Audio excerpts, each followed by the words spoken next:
Heavy rain is south and west of San Antonio from Camp Wood to Utopia, Uvalde, Lakey, Kerrville, all the way up north toward Fredericksburg. In fact, some heavy cells in Fredericksburg right now. Light rain, moderate showers in and around San Antonio. Overnight storms down near Victoria right now. I'm watching.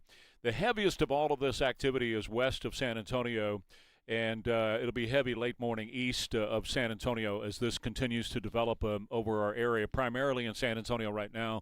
We have mostly light to moderate showers, although out west, west side of San Antonio on 410, directly west, I see a pretty heavy cell over there. I also see a heavy cell off to the west just outside of 1604. Directly north at 1604 and 281, there's a pretty heavy cell up there, which would be 281, Blanco Road, Stone Oak, and that area up there, and north of there, close to Timberwood Park. There's a pretty heavy cell there. But primarily on the east side of San Antonio now, there's just some moderate showers to even light showers you got around Converse, up in the New Braunfels area as well. Our major areas that we have that have been just inundated, and it's not getting any better at all, is out west of San Antonio. And we've got so far 24 warnings and watches for 12 regions just west of San Antonio. So instead of me just going through all of them, because it includes Bandera and Frio and Medina and Valverde and Edwards and Kinney and Uvalde and Bexar County, we have a flood warning. Webb, Real, Gillespie, and Kerr counties. I'll just tell you, Uvalde is the one with the most warnings, and they primarily are flood warnings in the Uvalde County area. But right now, Uvalde itself on Highway 90 is not being hammered at the moment. There's some moderate rain. The places of concern would be Pearsall to the south and just west of Pearsall, going directly north and over Highway 90 once again. We had troubles over Highway 90 with a Sabinal yesterday. And then coming across and going out further west in Uvalde County, just north of Uvalde itself, Hondo, we were just in contact with the sheriff out there, and at that moment they weren't being hit too heavy with rain, but right now there is heavy rain in that area. And that heavy rain extends all the way over to Del Rio, and that's where they have been getting the biggest rainfalls, and that's been going on pretty much since yesterday morning. So yesterday morning about this time, the people out west of San Antonio had somewhere around between 10 inches and a foot, and we saw all the flooding rivers, and I put a lot of those videos up on my X account at Trey Ware Show. And it's continuing now, and some of the weather forecasters, and I'm talking about statewide and nationwide, and of course our local guys, have been very concerned that they could see maybe 20 to 24 inches of rain in that area before all this is over with tomorrow. Remember, we're just in the middle of this now, and those of us in San Antonio, as of right now, we're okay, but we anticipate that this is going to build across the region as the day goes on, and so we could see heavier downpours in the San Antonio area, inside of 410, even inside of 1604, of course, throughout the day today. The focus of the concern is going to be out west. Although, looking down to the southeast right now, we have a lot of listeners between here and the coast. We come in like a local radio station, if you're listening over the air, for places like Victoria and along the coastal bend and Port Lavaca and El Campo and Bay City and, of course, Corpus. There's some pretty heavy thunderstorms in Corpus right now with some lightning and heavy wind, and the same is happening in Victoria, which a lot of people listen to us every morning over in Victoria, and there's some pretty heavy rainfall in your area as well. And we anticipate this is going to be pretty much a rainy day for the entire region, off and on. Again, you're not going to be hit like consistently all day with just heavy, heavy downpours here. I think that's a probability out west of here in those places like Uvalde County, Frio, go up into Kerr County, even Kerrville, being hit pretty hard. As I mentioned a second ago, Fredericksburg. So if you draw a line, 281 is a good line. Just draw 281 straight up and down through San Antonio, and everything west of 281 is getting rain. Right. And in some cases, very heavy rain. If you look east of 281 right now, it's not all that bad. You've got some moderate showers up and down I-35. You're going to be coming in there. They have suspended, of course, for the past 2 nights, they've suspended construction on I-35, which was a smart move. They number one, they don't want their workers out in it. But number two, people are trying to drive through this stuff. And so there were no workers on I-35 at all yesterday and again today. the same thing. So that's pretty much our picture as of this morning. So if you got that 281 line, everything to the east is just moderate to light rain. And to the west, you got everything from light rain to severe, heavy downpours. Even a tornado possibility down around Pearsall earlier this morning. Yeah, well, yesterday afternoon when I was home, they were saying that it looked like one had formed around that area, and they were talking about the area close to North Star Mall. They had seen something begin to form, but it didn't have the proper conditions to fully form. Yeah, and you'll see that with this going on. You'll see that kind of activity. And this morning they were concerned about Pearsall. Yesterday, overnight last night at about 1 o'clock this morning, they were very concerned about one that was right over Uvalde. And it turned out to be it didn't tighten up enough to form that rotation. And we don't know for sure if the one down in Pearsall formed the rotation or not this morning. That was just a few minutes ago. Earlier, the one that we were watching in the Frio area, which is Pearsall. It's a rain-wrapped circulation, and it just fizzled out, and now it's headed towards Medina County. Yeah, and what that is basically, it can be a tornado, but it's wrapped in rain, so you can't see it. Right. And so, and of course, with it being dark, you can't see it anyway. Most times you can hear it, and you can certainly feel it, and you can see the wind, and you can see the trees. But for the most part, you're not going to see the funnel cloud in the dark, and if it's rain wrapped as well. It's already moving towards Medina County. That's right. Where Medina County has just been inundated, and Uvalde and Medina County, they've caught the brunt of this, and so they're the ones that are going to have to deal with this, and this could, for them, it could continue. In fact, chances are Friday, not us. I think we're going to be all right. Friday and Saturday and Sunday are going to be great times to cut your grass because you're going to have to hack it down. Oh yeah, but things have changed since yesterday afternoon, and a lot of what we're hearing for our area over the next 24 hours. It's not going to be as intense as what was originally thought, but I still want to caution people, Sean, because anything that falls now, it can be just a little spritz, and it's going to cause overflowing because the ground's so saturated, all the roads are saturated, everything is like that right now, that anything that comes, it won't take much in our area. Right. And so I want to make sure that people are still aware of that. We're not at a red alert right now where, man, you can't drive anywhere and all that kind of stuff. You just have to exercise extreme caution. And as we get more rain, because we will, and as it comes down, it's all going to be runoff at this point because everything is so saturated. Right. And the thing about out west, I mean, they've been in such a drought now for 20 years, really, that because I remember the last serious rain that they got out there that lasted, any length of time was 2002. So that's quite a ways. So I said 20 years, I meant 24. Yeah. Well, you and I were talking about the Sabinal River. Right, and that's one of our places where we ride. There's a place out there just west of Bandera that's called the Twisted Sisters, and it's Highway 335, 336, and 337. Right. And it's beautiful. You go up and down these hills, and it's a motorcycle ride, man. It's a gorgeous motorcycle ride, especially if you go to Lost Maples in the fall and see the trees and everything. But, yeah, you can turn left to go down to Utopia, and right there you can stop several places and walk into the Sabinal because there is no river. It's just dry creek bed. So it's drinking it up, man. And right now, man. Right now, it's pretty serious stuff. And keep in mind, eventually all this stuff is going to go down to the southeast because that's where those rivers run, right? So as it runs down to the southeast, people down around Victoria and the other places down there are going to see a rise in the creeks as well. So that's basically our story right now. If you look at San Antonio right now, as we're speaking at 6:15, San Antonio, if you draw that line again, 281, and everything to the west of 281 is getting rain of some kind. It's either moderate up to some heavy downpours, included inside of 1604, and again up there 281 and 1604, just to the west of 281 on 1604.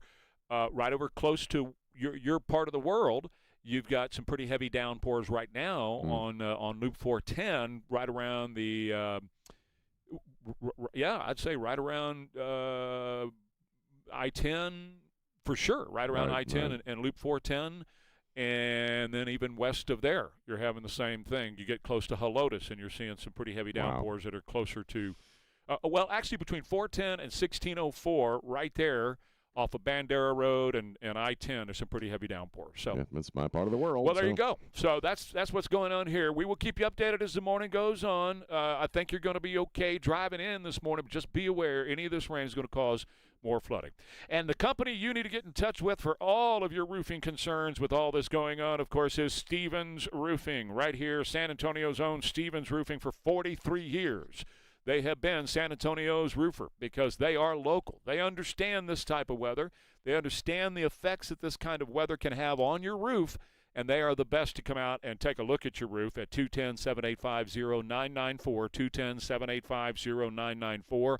Because they are locally owned and they are experienced, they have more experience with our weather here than any other roofing company. They understand what to look for when they do their inspections after a big storm event like this. So it doesn't matter where you are. If you're in San Antonio, if you're in Helotes or Bernie, if you're in Pleasanton or Floresville or New Braunfels, you get in touch with our friends at Stevens Roofing. They'll do a roof inspection for you to check on your roof now that we've had all this rain.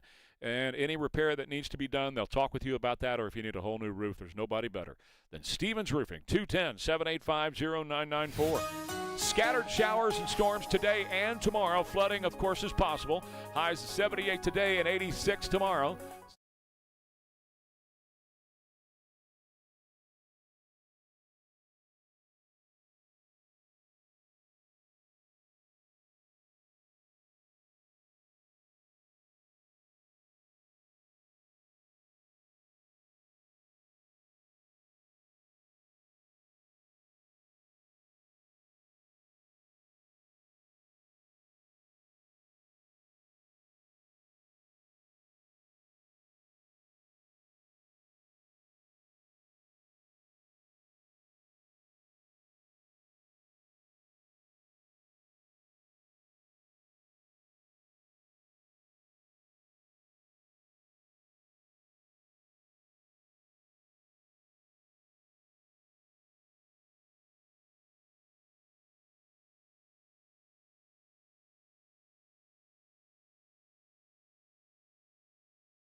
Ware and Rima. Well, I don't know where to begin. I was going to talk about this stuff about ICE not doing any more traffic stops temporarily, which I don't know. You and I haven't talked. We don't discuss our opinions prior, so I don't know where you are on this. But they're going to stop temporarily because of the shooting in Maine and the one in Houston, and temporarily they're going to get new training and blah blah blah.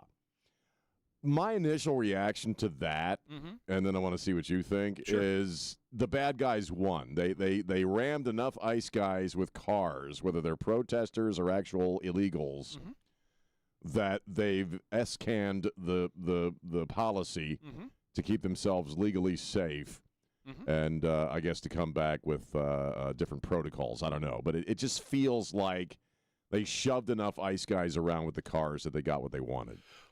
That's it. Yeah, is that what you think? Are you in agreement? Well, no, 100%. Right. That's where we are on this matter.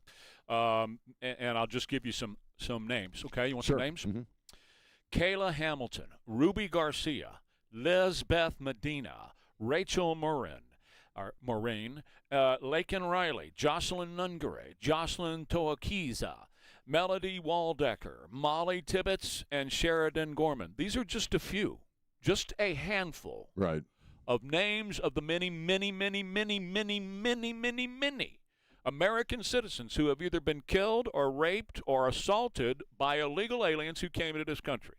And so I don't want to hear a little snob-nosed piece of junk tell me that we shouldn't be doing what we are doing. None of them. Kamala yesterday. She was, I can't believe what ICE is doing. ICE is killing people. And she actually made it sound like ICE is just going around and randomly shooting somebody. They're just shooting people because they want to shoot people, you know? Right. I actually feel my IQ go down whenever I listen to Kamala Harris talk about anything. But she's not the only one, right? No, they're she's all saying not. it. They're all saying it. And You're right. Not a one of those commie Democrats will ever say the names that I said. No, They'll sure never won't. stand out for you. Kamala, you want to be the president of U.S. citizens, and you don't even honor the U.S. citizens that these illegal aliens are raping and killing every day. Rapes are up in this country. Rents are up in this country. Crime is up in this country. Churches, Christian churches are burning in this country. They are, especially in New York. And foreign diseases and parasites are running wild, aren't they, Sean? Yeah, they are. They're running wild through here. Apparently. This is what happens when you import the third world to the tune of over 15 million during the Biden-Obama years just now, the last 4 years we went through. No, it'll be all right once the Democratic Socialists of America get their way. Then we'll just make them all legal, Trey. It'll be cool. We're just going to amnesty for all of them. That'll solve the problem, Trey. You're so xenophobic. But you're absolutely right that this is a win for the leftists. Here's Tom Homan. The secretary, along with leadership at ICE.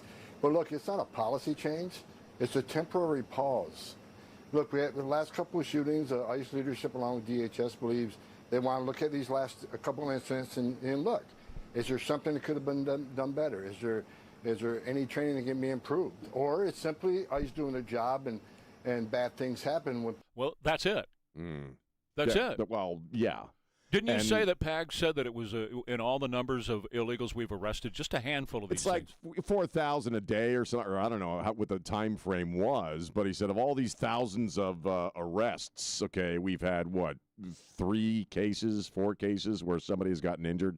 2 of them we talked about, obviously, a few months ago were protesters, but as far as Houston and what happened in Maine, it's actually quite rare. It was his point. You had a guy yesterday running from ICE, and he ran in front of an 18-wheeler. Yeah. Stop it. Quit running. Just quit. Yeah, and I actually heard Pags last night, and he was talking about how, he was commenting about this, and he said, at least maybe mark the cars, or if you get pulled over. I mean, you have all sorts of options if you have somebody who is trying to flag you down, and they're in an unmarked car, right? You can drive to a cop station. You can go to someplace public. You don't have to run. You certainly don't have to try to ram the guy with your car. And when or they come run out away. of their vehicle, they're wearing their ICE. Yeah, they got the stuff on. They got the ICE. Sure, when they get out of the car, and they also verbally tell them in Spanish and English, you know, halt, we are ICE, we are police. According to the brainiac Jessica Tarlov, The agents are trying to do this themselves. Listen to what she said. And it found that, quote, it is suspected that in many vehicle shooting cases, the subject driver was attempting to flee from the agents who intentionally put themselves in the exit path of the vehicle. So what Jessica Tarloff is saying is that these ICE agents are causing this on purpose so they can shoot these guys by intentionally stepping in front of the vehicle. They are, as the vehicle's starting to pull away, the ICE agent steps in front to give him the pretext to shoot and kill the person. That's kind of what you do, though. When you're law enforcement, you want somebody to not go anywhere as you get in front of the car because the idea is nobody's going to try to hit you because that's a crime. Jessica Tarloff is another one that my IQ goes down a few notches whenever I listen to her for longer than 5 minutes. So, it does feel like a capitulation to me. So I don't know if maybe when they come back, everybody's saying this is temporary. They're going to get new training. Maybe that's a way of returning to the roadside stops or the traffic stops and saying, well, no, we addressed this issue. We have new training and protocols for this sort of thing. So you can't come back at us. If you try to ram us, we're still going to shoot you. I understand all that, and you're right. I think that's exactly what they're doing, kind of like the Trump pause with Iran, know, so we could say, well, I did everything I could do, and I understand all of that. But until these very people that are screaming about this, like Tarloff and what's his name, Bill Crystal, disband, get rid of ICE, and all those guys were screaming yesterday, until they say one of the names of those murdered or raped by these guys, they have no standing in my brain. They have no credibility. We saw the face of that last week with the Jessica Gorman testimony when Jayapal was like, we have other things we should be doing. I mean, that's really the attitude. So they don't care about the Angel families. They don't care about them at all. They don't care that American citizens are being raped and murdered. They just don't simply care. But you know what? Jack was right yesterday on our cross when Jack said the American people care. Yes, they do. You're hearing from just a handful of these left-wing nut jobs, but the American people want this to end. They want these people out of this country before anybody else dies or we get another stupid gut parasite that makes your butt blow up. I'm not laughing at people's butts blowing up. Well, that's what's going on. Yeah, you're right. From... Was it possibly lettuce, and they're talking about Taco Bell and stuff like that? It's weird. Yeah. Yeah. You don't believe that one? What do you think? You think it's like coming in with the migrants or what? Oh, I think there's all kinds of diseases that we had eradicated that flowed across the border during the Biden years. Oh, I agree. Absolutely. All right, quick break. More Ware and Rima coming up. I want to tell you about Texas Rhino Shield, and it looks great on your home, and it protects your home like nothing else will, especially paint. There's not a paint job in the world that's going to protect your home like this.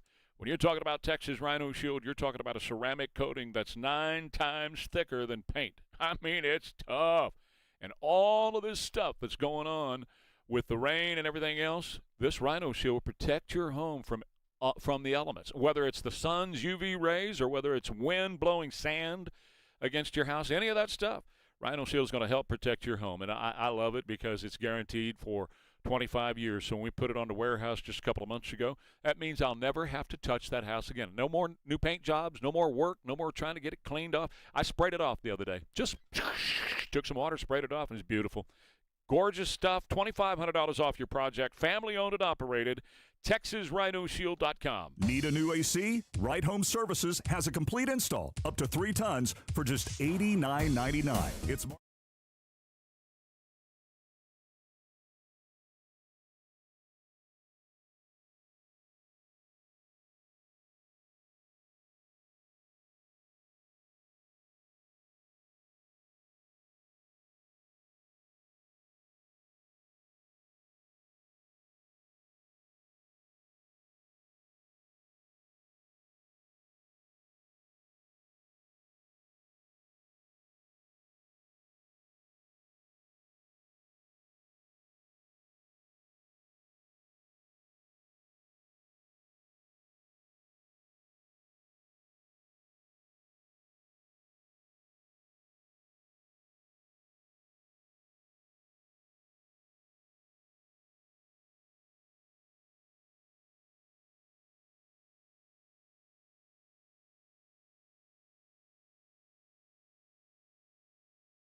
for you here. And again, west of San Antonio, what you're dealing with.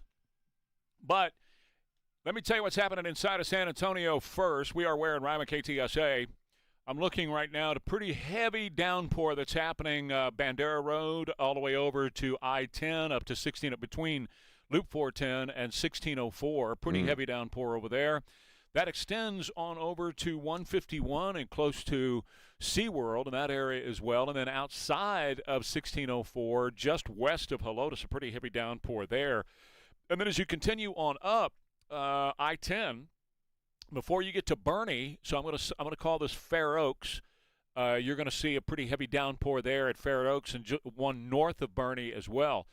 As I said this morning when we started, everything west of 281, if you draw 281 in the middle of San Antonio up and down, everything west is going to be wet. And some of it's pretty heavy downpours. I just described a couple of them that are including the northwest side of San Antonio and on out toward SeaWorld and beyond. So I'm talking Culebra and that area over there.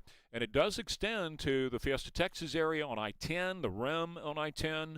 That whole area is getting hit pretty hard right now. And that includes going on down to Loop 410. So we would be talking about Medical Center, all the way, between 410 and 1604, just off of I-10. And don't forget about the pooling in the construction areas. That's absolutely correct. Anything that comes down now, like east of that 281 line, it's just, light to moderate rain, but anything can cause more flooding because of the construction zones and because of the, bad topography we have in San Antonio, the lack of infrastructure spending and so on. The major concerns are off to the west now. It's Uvalde and it's Pearsall down to our southwest. It's on out to Del Rio. Those areas, Hondo, have been hit really, really hard. I'm looking again at Highway 90 right now, and if you guys are coming in on Highway 90 from Hondo or Uvalde, it's very heavy rainfall stretching all the way across Highway 90, and it's going to last a while because it is a gigantic cell with heavy, heavy rainfall. So Highway 90 is going to be a major problem this morning trying to get in to San Antonio. That's where the vast majority of this is. It's in Uvalde County, primarily Medina County, Frio down to where Pearsall is, and everything that's west of here. But we do have heavy downpours northwest San Antonio right now. John Hayward, Breitbart.com, is joining us now, as he does every Wednesday at this time. We talk about all things political, and apparently a big political night coming up tomorrow night. And around the nation are anticipating your big announcement on Thursday night regarding election machines and integrity. Can you give us sort of a sneak peek about what to expect and tell the audience? Well, I'd rather save it. It will concern that subject, and we'll have a couple of other things to Why say should people watch, though? But I'd rather save it, but it's really big news. It's really, really big news. And our country has to shape up.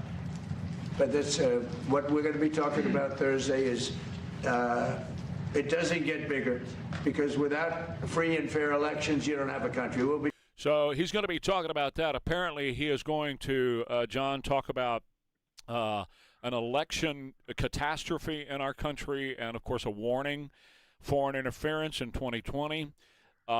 It doesn't get any bigger, he said, that they're apparently planning some major arrests before the 17th, which is Friday, of course, and 300 FBI agents have surged now into Fulton County, Georgia. Your thoughts, John? Well, as always, when you're talking about vote fraud, you got to hit the target. You have to have the big evidence. You have to be compelling and persuasive. Maybe that's what's happening here. But time and again, we've seen realistic allegations of vote fraud, real problems that we need to be addressing in our system, just get swept aside because the initial claim turns out to be a little bit too strong or somebody punches a hole in it and the whole thing goes away. This is a topic where you have to be dead on. You need a heavy ordinance and you have to hit the target square on the head. And I really hope that's what he's doing because I do think he's right. We do have huge problems with elections in this country. They do need to be free and fair. We desperately need the SAVE Act. The entire country supports it. It's insane that we don't have it passed yet and that it's considered an uphill climb to get it done. And I'm sure that's part of what he's going to do is make another plea for the SAVE Act, which was a big project of Lindsey Graham's. before he died, Senator Lindsey Graham. So I really hope he's devastatingly persuasive, and I really hope we start getting serious about having clean elections in this country, because we absolutely can. The only reason we don't is that people are choosing not to. There is a chance, I'm hearing, that tomorrow he will declare Ossoff and Raphael Warnock as illegitimate senators because they didn't actually win, and they're going to have the evidence to show that. The Democrats are at least a little bit nervous because AOC said yesterday it's a platform of lies and the network should not air it, that they ought to check it first before they put it on the air. Of course, that's another commie always controlling free speech in our country. But she, of course, says, no, we should not air this. Ossoff came out yesterday, and he's very nervous about this because he was already trash canning it. Yeah, and maybe they have reason to be. Maybe they have an idea of what it's going to be. Now, let's be devil's advocate here. No matter whether you think it's realistically devastating or not, if you're an elected official, you don't want somebody going on national TV and saying you're not legitimately elected. I mean, that's something to be worried about, whether it's true or not, and whether you think it's true or not. You can understand why anybody would be nervous or would want to get their objections to this open out front. I'll grant them that. But I do think you're right. There's something about the air of panic over this that makes me think there's more to it than just a lot of bluster. And remember, beyond all of this lies the problem Democrats have that if redistricting is done fairly, if illegal aliens aren't counted, and it looks like they maybe won't be in the next census for the first time, if we actually have clean elections in this country, they lose. And they know it. They're fighting for an existential battle for their political survival by keeping votes loose and malleable and having voter ballot drops after midnight and mail-in ballots and 6 days after the election we're still counting. Those are all techniques Democrats need to survive, and they know they can't survive if they lose them. One of them came right out and said it. It was Elisa Slotkin the other day, flat out said, if the SAVE Act passes, we can't win elections anymore. I mean, if that's not admitting that they rely on fraud, what else would it be? Well, and, you know, obviously you want to get the Save America Act in place, because I was looking over the DSA platform for 2026, and one of the things on here: implement proportional representation and ranked choice voting in all elections, abolish the U.S. Senate and Electoral College, replace the President and Supreme Court with an executive and judiciary chosen by Congress, nationalize fossil fuel producers and phase out oil and gas projects. I mean, this is a communist nightmare, and they cannot have fair elections because only stupid people are going to want this, John. Only really, really genuinely stupid people are going to think any of this stuff is a good idea. So you have to have legit elections in order to combat this. And a canny Republican campaign will turn this around, highlight those positions, hang them around the necks of the entire Democratic Party, whether they personally claim they agree or not, and then say, look, I thought we were all supposed to dislike authoritarianism, totalitarianism, fascism. That's what this is. This is pure, unreconstructed Italian-style fascism in the Democratic Socialists of America platform. So if you don't like authoritarianism, you ought to be saddling up to fight this with every ounce of power in your being, even if you're a registered Democrat. This is not what you should want for the country. People that would suggest ideas like this are terrifying, and they need to be destroyed. And I think that if the Republicans are smart, they're going to start finding more and more Democrats, and not just the obvious John Fetterman types, who might be quietly willing to help to defang the DSA and put them down. This might even be a hit the Democrats have to take in this or the next election cycle, where they lose a few races just to stop the commie overtake that's happening in their party, because a lot of the smarter Democrats, they know how dangerous this is, and they're not happy with it. Their party's coming apart. I mean, if you look at the Raging Cajun just the past couple of days, you know, he's effing this and effing that as he's screaming at the people in his own party for voting for these fools. Yeah, I hesitate to make fun of James Carville when he's wrong and quote him when he's right. Mm-hmm. But it is instructive how just over the moon he's getting about this. Like his head's going to explode. Yep. He looks like he can barely contain himself. And remember, when he was with Bill Clinton back in the day, he was Clinton's hatchet man. Their whole theory was this triangulation thing, where they were going to make the Democrats look like moderate centrists, and they were going to run against the left wing and the right wing at the same time. And that worked for Bill Clinton. And Carville's basically telling the party, you're being ridiculous by dropping that strategy, because the American people are not going to vote for a bunch of radicals. And not only will they not vote for you, you're going to mobilize people that would otherwise have stayed home to vote Republican in a lot of these states just to stop the commies. Well, I think it's a great point, is that all they have is grievance and Trump hate. They don't have anything else. They're not talking about anything else right now. Grievance and Trump hate. Right. Oh, and that's pretty much all they've ever had. That's Well, the party's yeah. political ideology in a nutshell. I mean, the Trump hate's relatively new, but before the Trump hate, it was Mitt Romney hate. Remember Barack Obama Sure. said Mitt Romney is causing cancer. He looked at a woman and gave her cancer. He strapped his dog to a roof. I mean, all they've ever really had is fulminating hatred and otherizing of their enemies and trying to intimidate and manipulate people. But this makes it way too obvious. A smart Democrat wants to pretend he's interested in prosperity and freedom, and he's as American as you and I and true blue Yankee Doodle Dandy. And here comes the DSA. No, we hate America. We hate this country. We hate the people in it. You need to suffer. We're going to make you suffer. We're going to seize control of everything and blah, blah, blah. We're going to kill people. And it's like, no, most Americans are not down with this. What do you think about this business of ICE holding off on traffic stops temporarily while they get some new training in the wake of these shootings in Maine and Houston? It sounds like a political concession, and I'm not sure it's the right idea. I don't think you should yield on the point that the radicals that are interrupting traffic, interfering with law enforcement, trying to run people down with their cars, those are the people at whose feet 100% of the responsibility for this needs to be laid.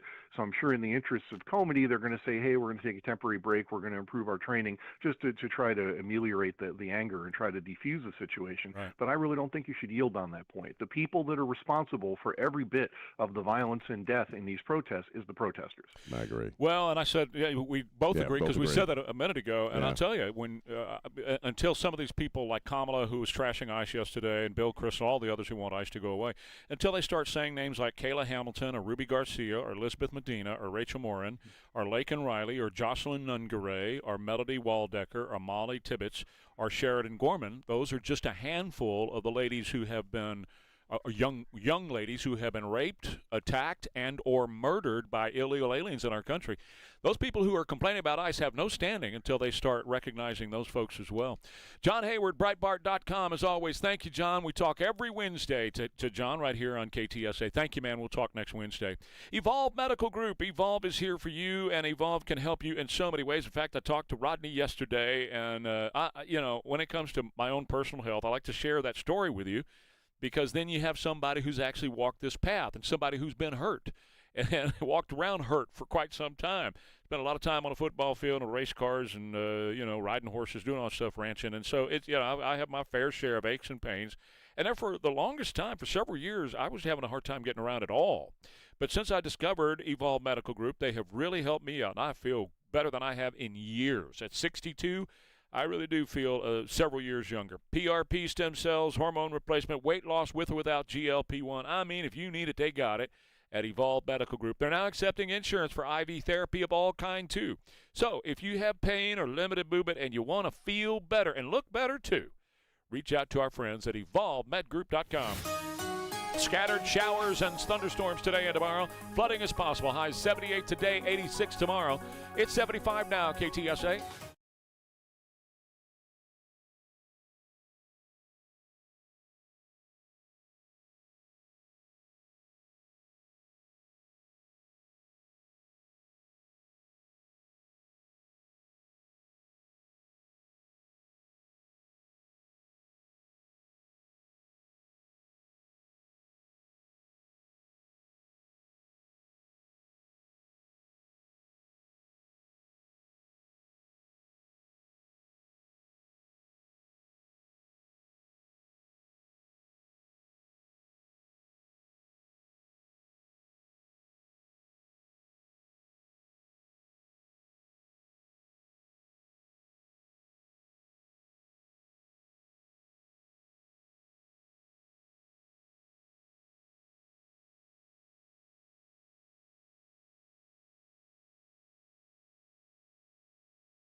account a video in Uvalde yesterday of an 18-wheeler getting washed away. Right. And I mean, that's the seriousness of water. And right now, the I-10 corridor between Bernie and San Antonio is being hammered with heavy downpours. If you're trying to get into town from Bernie, it's going to be major delays and flooding on I-10. Right. So take your time or don't go if you don't have to. I don't know that we've talked about this particular story on the air yet, but it has to do with this family in Ohio, the Siders, where you have a married couple and you have the parents, and they find 16 kids inside the house, from a little baby to an 18-year-old, who have obviously just been kept in a single room. I think a 12 by 12-foot room of some kind, and they were covered in feces, and they were sick, and some of them couldn't speak. They were described as being feral. Elizabeth Siders is now asking, and they've all been arrested, and the kids have all gone into state care, but she's asking through her lawyer to be reunited with her kids. It's a really twisted story because she was married as a child bride at the age of 15, I think. And so I think they started in West Virginia, if I'm not mistaken, where you can do that. You can still legally marry a teenager as long as you get the parents' consent. That's right. And apparently her life in this house has been producing children, which they kept in a room and didn't really care for them at all. It's a very bizarre story, and I don't know what your thoughts on it are, but I don't want to. I almost look at her like she's a part of this, as far as a victim as well. She is.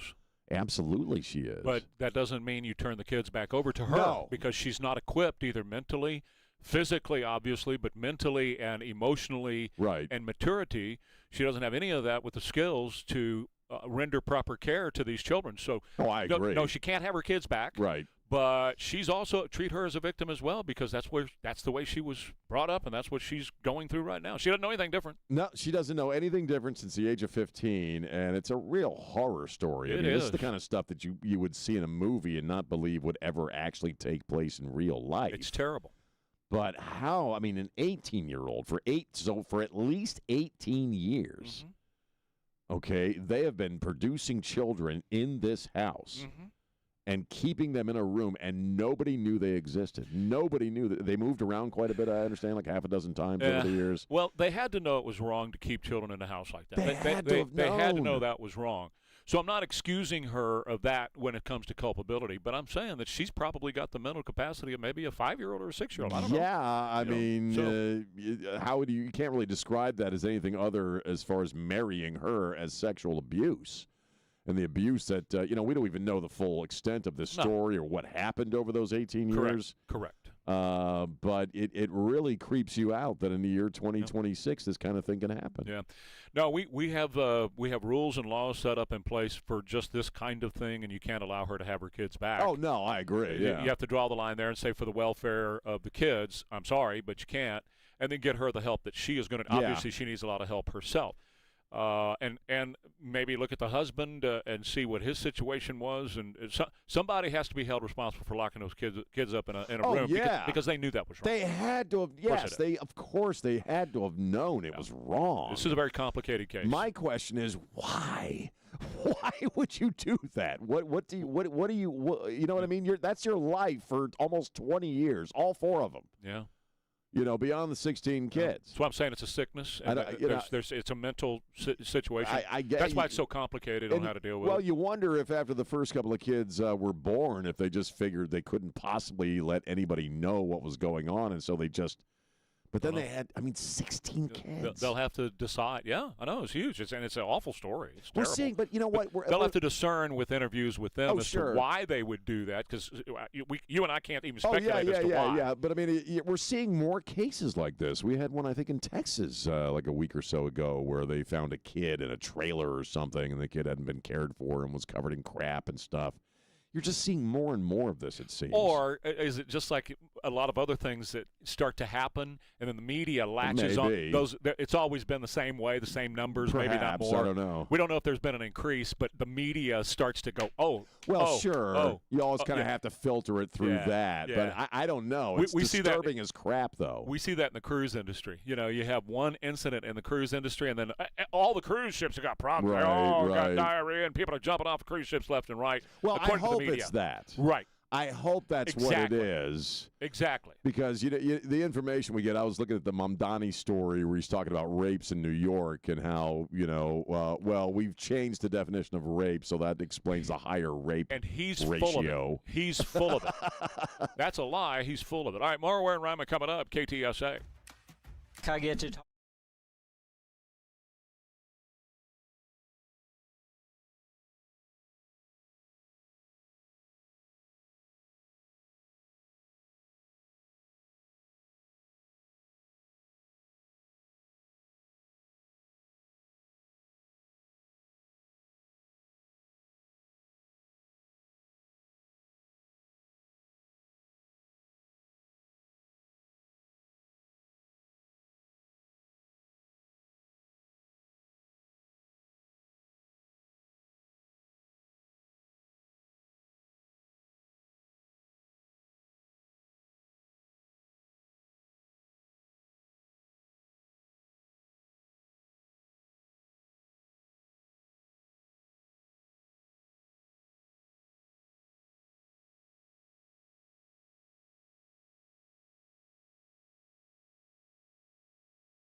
Well, to the west of San Antonio is where the majority of the heavy rainfall has been falling, everywhere from Del Rio to San Antonio, right across Highway 90. In fact, Highway 90 is experiencing some flooding close to the Hondo area because of heavy downpours that have been going on there since yesterday. So, actually, since the night before. So we're having some serious rainfall out to the west of San Antonio, and it is going to continue all the way through tomorrow and possibly even Friday. Del Rio looks like it's going to have bullseye on it on Friday. For us, well, everything that's west of 281, that line that goes north and south through San Antonio, everything west, and that includes now downtown San Antonio. This is going to be a flooding concern.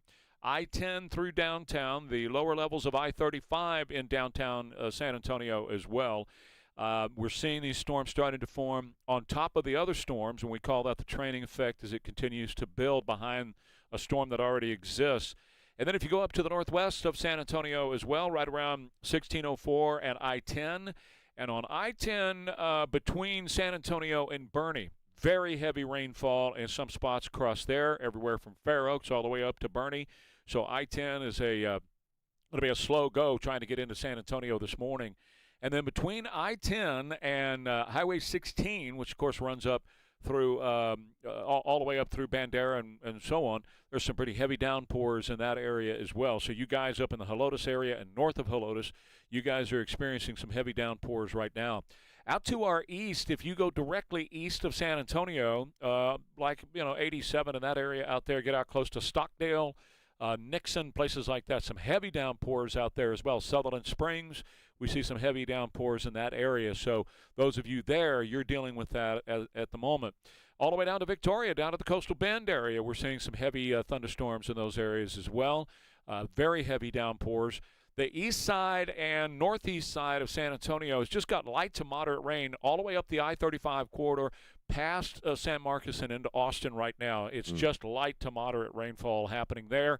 The vast majority of the heavy stuff is going to be out to your west.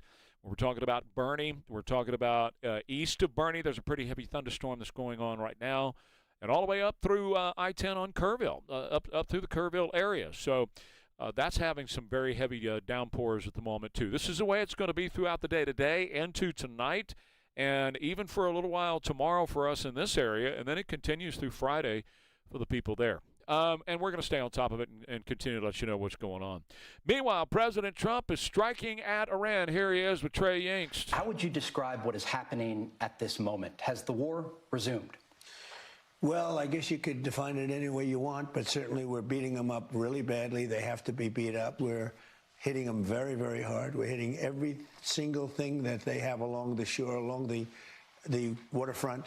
You know, if you look at the Strait of Hormuz, it's now, we're finding it hard to find where they have anything. We have to stop it. We have to keep it open.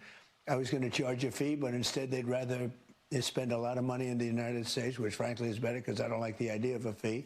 It's got to remain free because otherwise others will do the same thing. But I think we've made tremendous progress.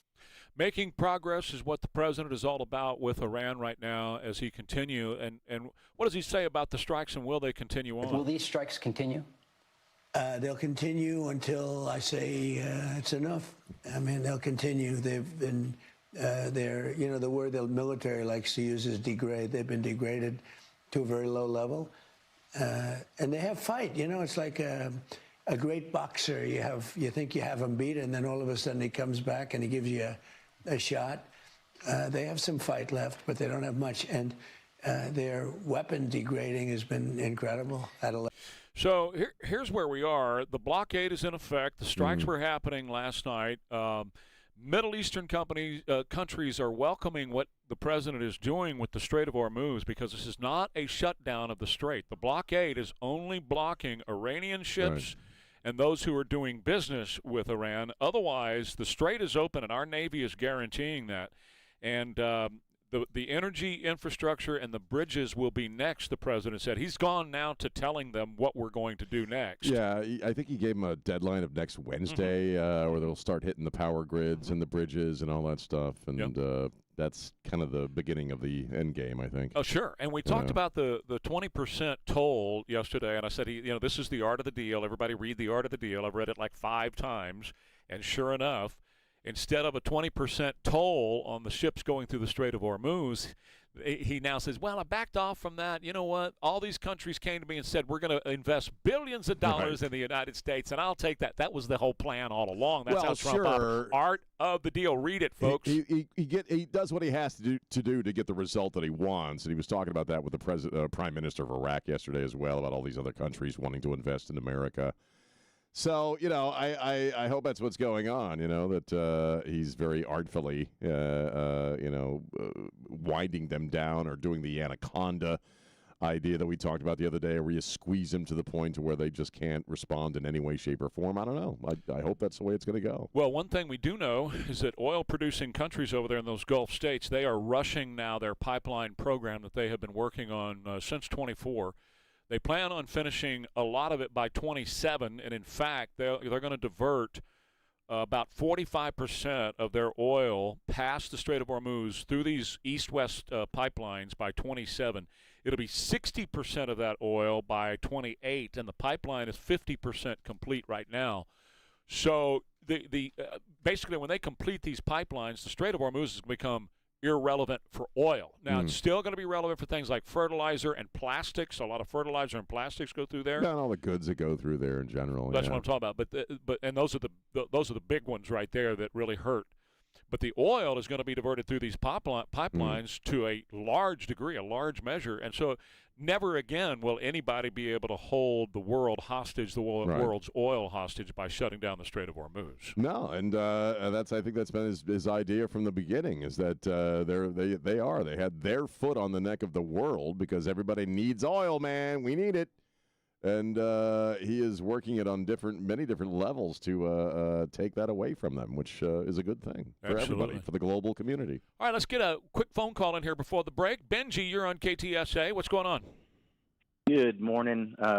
Since last night, we've had over 10 inches of rain north of Uvalde, so we're going to have another round similar to yesterday. Just thought I'd give you guys the update. Benji, where are you north of Uvalde? Are you up in Camp Wood or Rock Springs? Or towards Camp Wood, about halfway to Camp Wood on the Nueces River, and the Nueces River is coming up fast.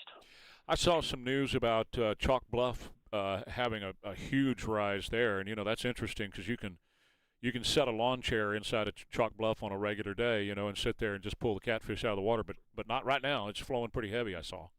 Yeah, it's going to be up way out of its banks at Chalk Bluff this morning. Yeah. And Flight 55 will be closed, and that's we need it. We need it, but Benji, we don't need it so quickly. I saw one of the several of the forecasters saying y'all could, before this is all over with, end up with 24 inches of rain. Can you imagine that?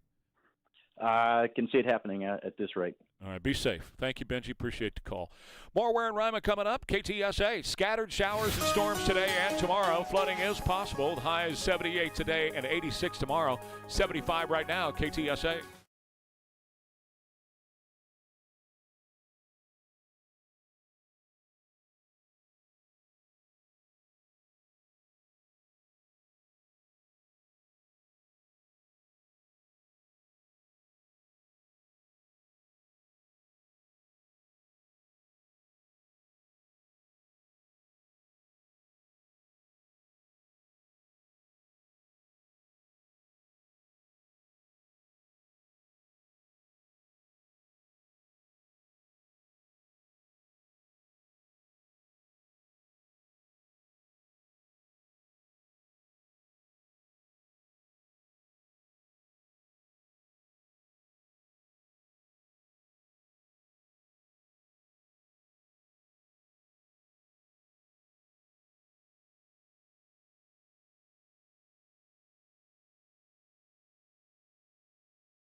Again, the major rainfall is off to our west, but we do see a pretty heavy cell just south of I-10, and it extends really into the Converse area, but south of I-10 as you're heading towards Seguin. So if you're in the 123 area, on the east side, you're going to experience some pretty heavy downpours there as well, off and on in a few spots.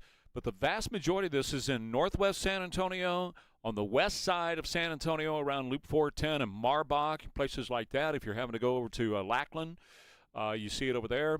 And all the way up to Bernie through I-10 in the Bernie area, that whole region, all the way up through Kerrville. Some pretty heavy downpours. And, of course, just west of here, Uvalde and Hondo and all that's just getting hammered right now. So.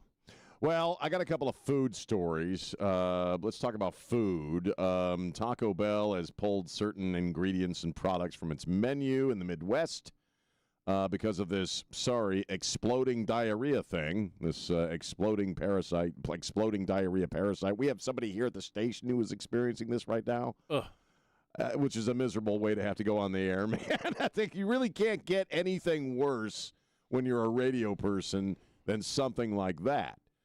Well, I hope he doesn't spread it around. I don't think it's communicated that, or you can spread it to people like that. But they're tracking it back to produce and specifically lettuce. I know Taco Bell has removed all menu items that contain lettuce, cilantro, onions, tomatoes, and guacamole, and my favorite, pico de gallo, which I put on cereal. I put pico de gallo on everything. And they're not. Taco Bell is not really saying anything more about whether it's them or not. But apparently, this particular parasite has been linked to produce that is used in a lot of Mexican food, and that's why they pulled these items. I will say this briefly, okay? You have no business eating Taco Bell in San Antonio, Texas. There, I said it. Taco Bell. I'm pretty sure Chipotle is going to do the same Chipotle, thing. Right. I know, but everybody's talking about Taco Bell right now, and so that's why I bring it up. But well, you were out that day. We brought this up, and the cilantro was the big discussion in here. Oh, was it? Cilantro? Yeah, why? It's the lettuce, the cilantro. Yeah, it's all of that. The pico de gallo kind of stuff, the tomato. Right. Because it's such a staple in Mexican food. That, it's everywhere. You get rid of cilantro, and I don't know what you're going to do.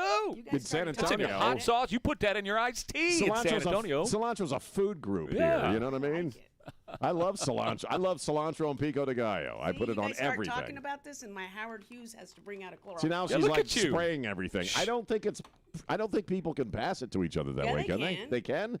If you don't wash your hands, and if you sneeze or touch something, well, you have to get closer to your microphone if you want to talk to us. Well, I don't know. I haven't wiped it down yet. Oh my God! She's like 4 feet from her mic, you know. 4 foot tall Howard Hughes over here, and she's and Sean she's sterilizing. Sean puts his inside of his mouth. He gets so close to it. You're this far. I make love to the microphone, man.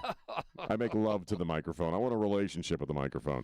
So there's that food story, and well, let me just play a piece of sound because it's possible that Chuck Schumer has an issue as well. He was on the floor of the Senate yesterday.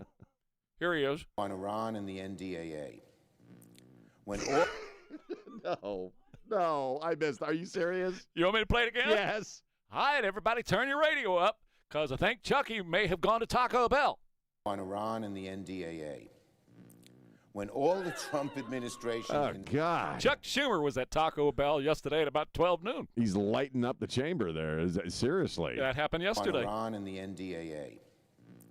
When I knew you'd love it. That cracks me up. Come on. Farts are God's way of lightening the day, man. You can't help but laugh at a fart, man. Unless it's an exploding diarrhea thing. Well, then that's a the little problem. different. That is the problem. Yeesh. So the other, I had to do it. Oh no! I'm glad you did. And we have two people in the building that have it. So everyone, wash your hands. I am, girlfriend. She's pointing at me. I wash my. She's pointing at you, man. You don't know how many. Wash your hands. Do you know how many times a day I wash my stinking hands, Elaine? Now they're in my pockets. I can't pull them out of my pockets. We have a post-show meeting in the restroom every day when the gig's over, and Trey is also you wash your hands quite often. Right, you're in there when I do it. I'm do. scrubbing, man. Right, so I think we're going to be fine. I take 3 showers a day, Elaine. I'm very careful. And I take 19 pills a day, so there's nothing that can live in me. So don't worry about it. No self-respecting bacteria can last 24 hours in my body. So you said you had another food story? I love food Olive stories. Garden, which I love. Yeah. I like local Italian places. There's a couple that I really like, and I'll go to if I can. But Olive Garden, I'm sorry, you always know it's going to be good. You It's the same. always know it's going to be good. It's the same food. And they're bringing back their pasta pass. I cannot wait. Which is very cool. The pasta pass, you pay $100. Uh-huh. And for a certain amount of months, you can go. You can't do it with takeout or carry out. You have to do it in restaurant. But, baby, you just walk in and you get all the pasta and salad and soup you want. And breadsticks. I'm telling you, Olive Garden, and that's a Darden restaurant. It's them and Cheddar's and Chewy's. Chewy's was sold to Darden. And Darden's the best operator in America. They are just on it. They are great. And now, but they're only selling 10,000 of these cards starting tomorrow. It's like the golden tickets in the Wonka factory. Starting tomorrow. You got to get your hands on one before they're all gone. Right. But you know what? I mean, we talk about restaurant prices all the time, which are still pretty high. Yeah. We talk about fast food. I mean, that's an incredible deal. Are you going to buy one? I don't know. Maybe we'll see. But if you can get your hands on one of those, yeah, that's a lot of food for $100, which you'll normally spend for 4 people, probably just going to the restaurant one night. My mother-in-law loves. They just built an Olive Garden close to her house, so she loves Olive Garden. We take her there all the time. Oh man! So I'm going to end up buying her car. I'm going to get her a car. I'm going to go do that first thing tomorrow when I get off the air. Yeah, but you got to hop on it because there's only 10,000. Yeah. What else was I going to hit here? Oh, I've been looking over this, and we don't really have time to do it here, but I'm sure I know you have. We mentioned this with John Hayward, in that we talk about the communist threat in this country every day because it's real. It's in country. These people are winning elections. They're small elections or they're local elections, but still they are winning elections. And if you're looking at it from an incremental sort of progression, that's how you take over a country, is by these kinds of elections. City council member, commissioner here. Well, but the ones in New York and in Michigan this week and over in Colorado, those are national elections. They're national elections. Yeah. So those are people who be going to Congress. I've been looking at the new platform, and I had mentioned this with John Nolte. And you look at this stuff, and you can't believe anybody with intelligence wants this. Abolish the U.S. Senate and Electoral College. Replace the president and Supreme Court with an executive and judiciary chosen by Congress. This one I thought of you. Implement proportional representation, which means bodies, basically, and ranked choice voting in all elections. Public ownership of major corporations, banks, utilities, and essential industries. So the government would – now, when they say public ownership, we know what that really means, right? That doesn't mean you and I actually own anything. You and I own nothing, okay? It means the government owns everything.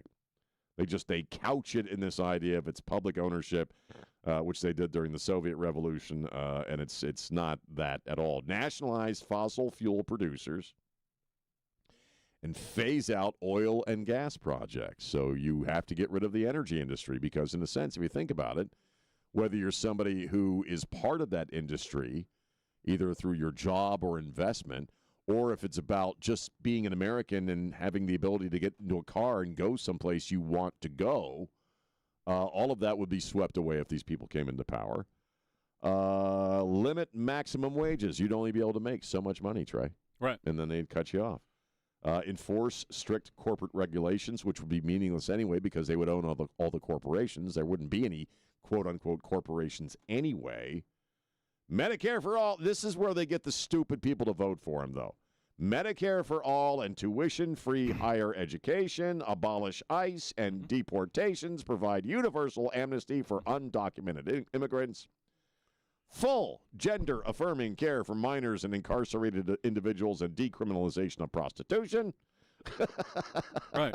Shut the prisons down, open the border. I know, we got to go. We got to go, yeah. But here's here is their co-chairman, Ashik Sadiq. Our goal is to reframe politics around class lines in the United States, which is what the ruling class has been doing forever. We want to transfer power from the 1% to the working class and to replace capitalism with socialism, which means expanding democracy in every part of our lives. And that's how we're organizing people. So that's the goal. And it's out and out, straight up communism that they are working on. You're right. They're going to abolish the Senate. And they're going to abolish the Supreme Court and the presidency, and they're going to just have the House of Representatives run the whole shooting match. We'll get into more of this later. Right.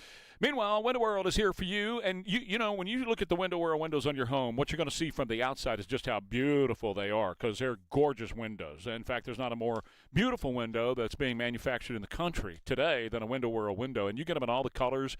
They match everything. They can match your brick, or they can set off your brick. We went with this beautiful, stunning color that contrasts with our brick and with the Hardy. We have Hardy on one section of the house, and it really contrasts well with both of those. And then you get the most energy efficient window, because these independent rating agencies look at this stuff all the time and tell you what's, you know, who's leading in those areas. And every time it comes up to be Window World windows. They have a beautiful design center at 410 between Broadway and Nacogdoches. You can walk in there and look at the Window World windows and talk with the folks at Window World about brand new windows. And being locally and family owned by the Bomba family, you're getting their seal of guarantee that you're going to enjoy your experience working with them, and the best price guarantee as well. Stop on by that design center on 410 between Broadway and Nacogdoches. See our friends at Window World. Need a new AC? Right Home Services has a complete install up to 3 tons for just $89.99. It's Martin Bomba from the KTSA Rockin' Home Show. Call Right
and of course, been talking all morning about how 281 is our dividing line, and everything just basically west of 281 has been inundated with heavy downpours, whether you're talking about Bernie, and Bernie is getting slammed right now. In fact, the entire I-10 corridor between San Antonio and Bernie is getting heavy, heavy rain right now, all the way up and down that line. Now, you may run into a moderate area, but for the most part, it's heavy, heavy rain.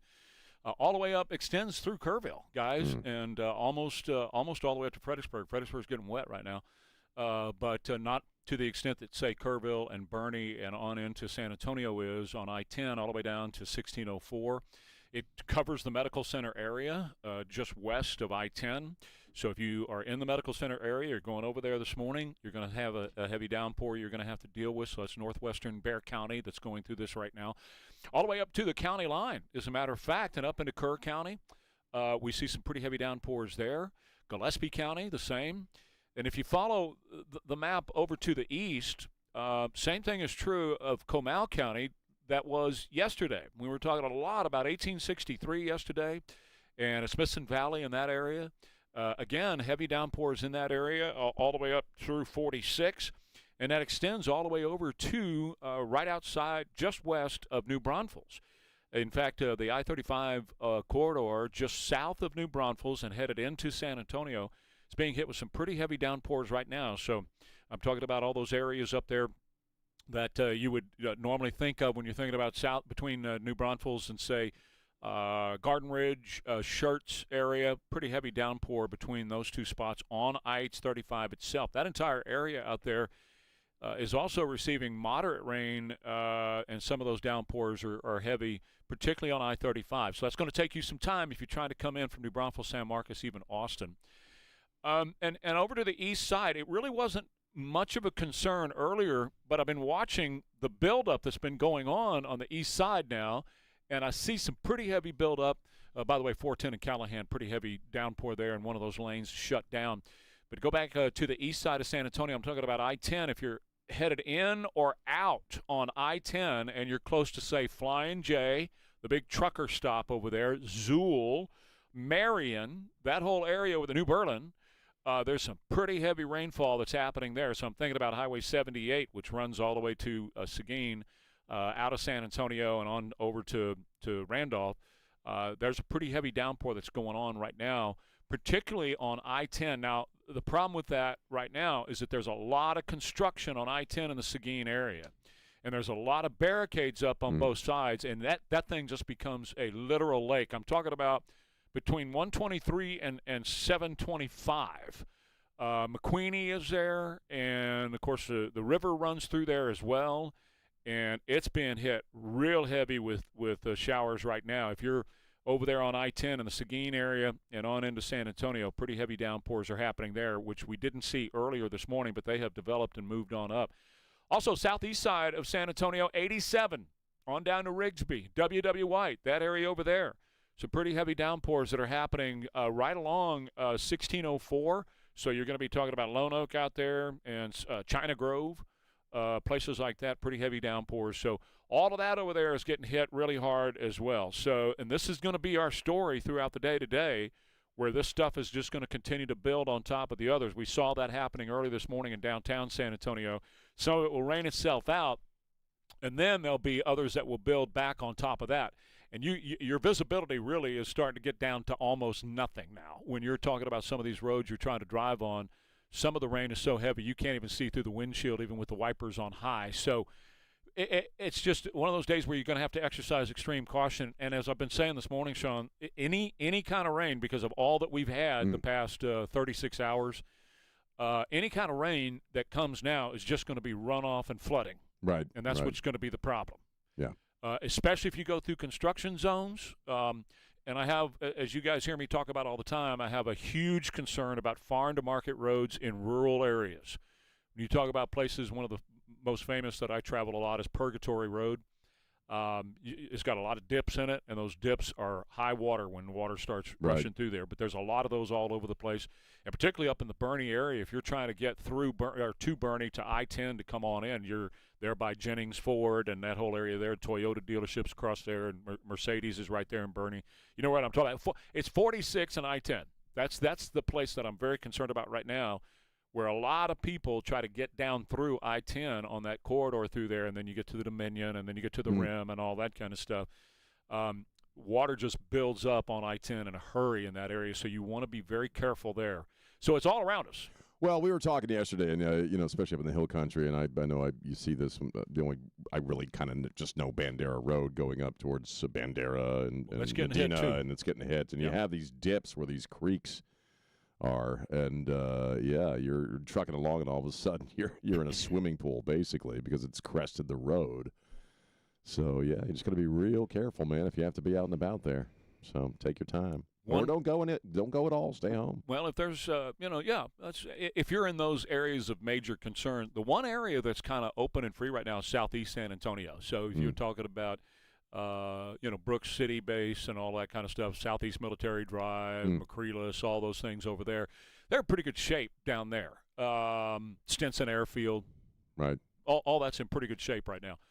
So it's not going to stay that way. You're going to have showers they're going to build in there. I have a lot of concern with the Coastal Bend area around Victoria as well. We have a lot of listeners in Victoria, and there's been an extreme amount of heavy rainfall from Victoria to El Campo to Port Lavaca, that whole area down through there. And that's pretty much, and it doesn't really reach into Beeville, but it's getting pretty close to Beeville.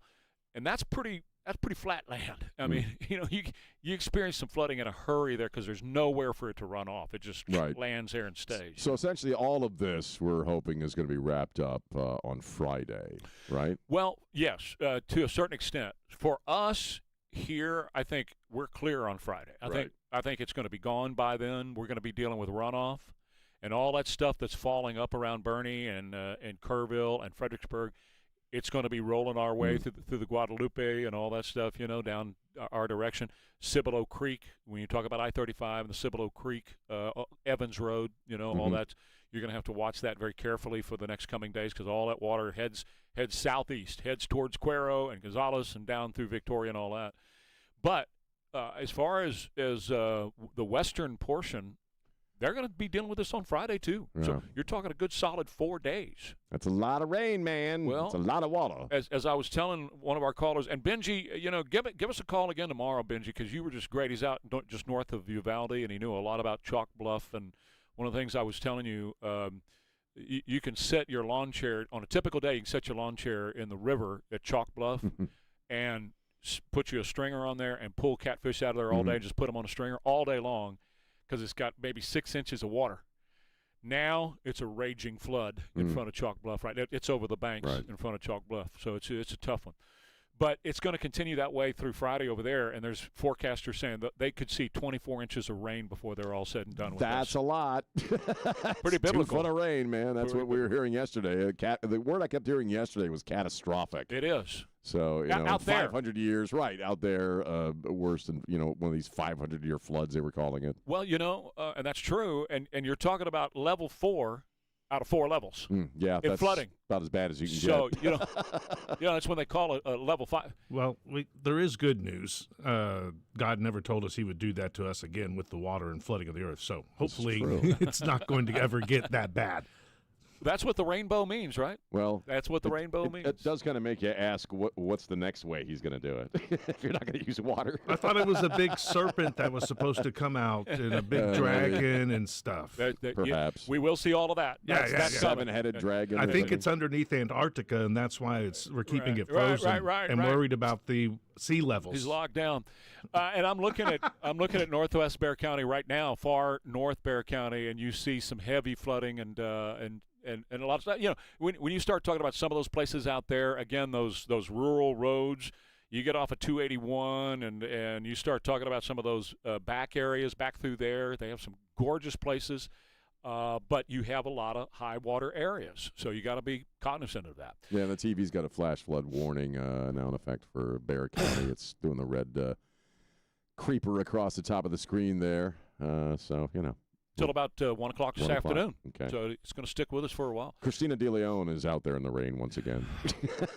I'm going to tell you I'll what. send her out into the. I don't think they gave her a key to the building. She's no matter what's going on. She's like Liz was here. She's always out in the middle of that She's stuff. always out of doors, and man. covering it. So, guys, it's lifting north, and so you're going to get a break here like we had in the middle of the day yesterday, but we anticipate more building, and any rain is going to be more flooding potential. Quarter Moon AC and Plumbing for San Antonio and South Texas. For over 43 years, Quarter Moon has been taking care of people just like you and me, and I've been screaming it on KTSA for over 35 years. Just call Quarter Moon. That's what you got to do. Anytime you got a plumbing issue around your house, or if you got an AC issue, you just call Quarter Moon, and they take care of it for you. We're talking about licensed guys who are ready to come out and work on your AC system and make sure that it's up to snuff and ready to go. And if you ever have a problem, well, it's a simple phone call to Joel and Nigel and the team over at Quarter Moon, and they get you a truck right away. They get you somebody there to make sure you stay cool. And if you got a problem with your plumbing, they'll get you a certified plumber out there, master plumbers on staff, of course, at Quarter Moon, ready to take care of whatever issue. Fully stocked trucks. They got clean uniforms. They treat your home like a palace, the palace that it is. And they're going to be here to stand by their work. Like I said, for 43 years, people in South Texas have been depending on Quarter Moon. They ain't going nowhere. They're going to take care of you. So when it comes to AC and plumbing, the only name you need to know is first top of mind. That's Quarter Moon at 210-651-5899. Scattered showers and storms today and tomorrow. Flooding is possible with highs 78 today and 86 tomorrow.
Just as a rough estimation, how many times a week do you think the president speaks to the press?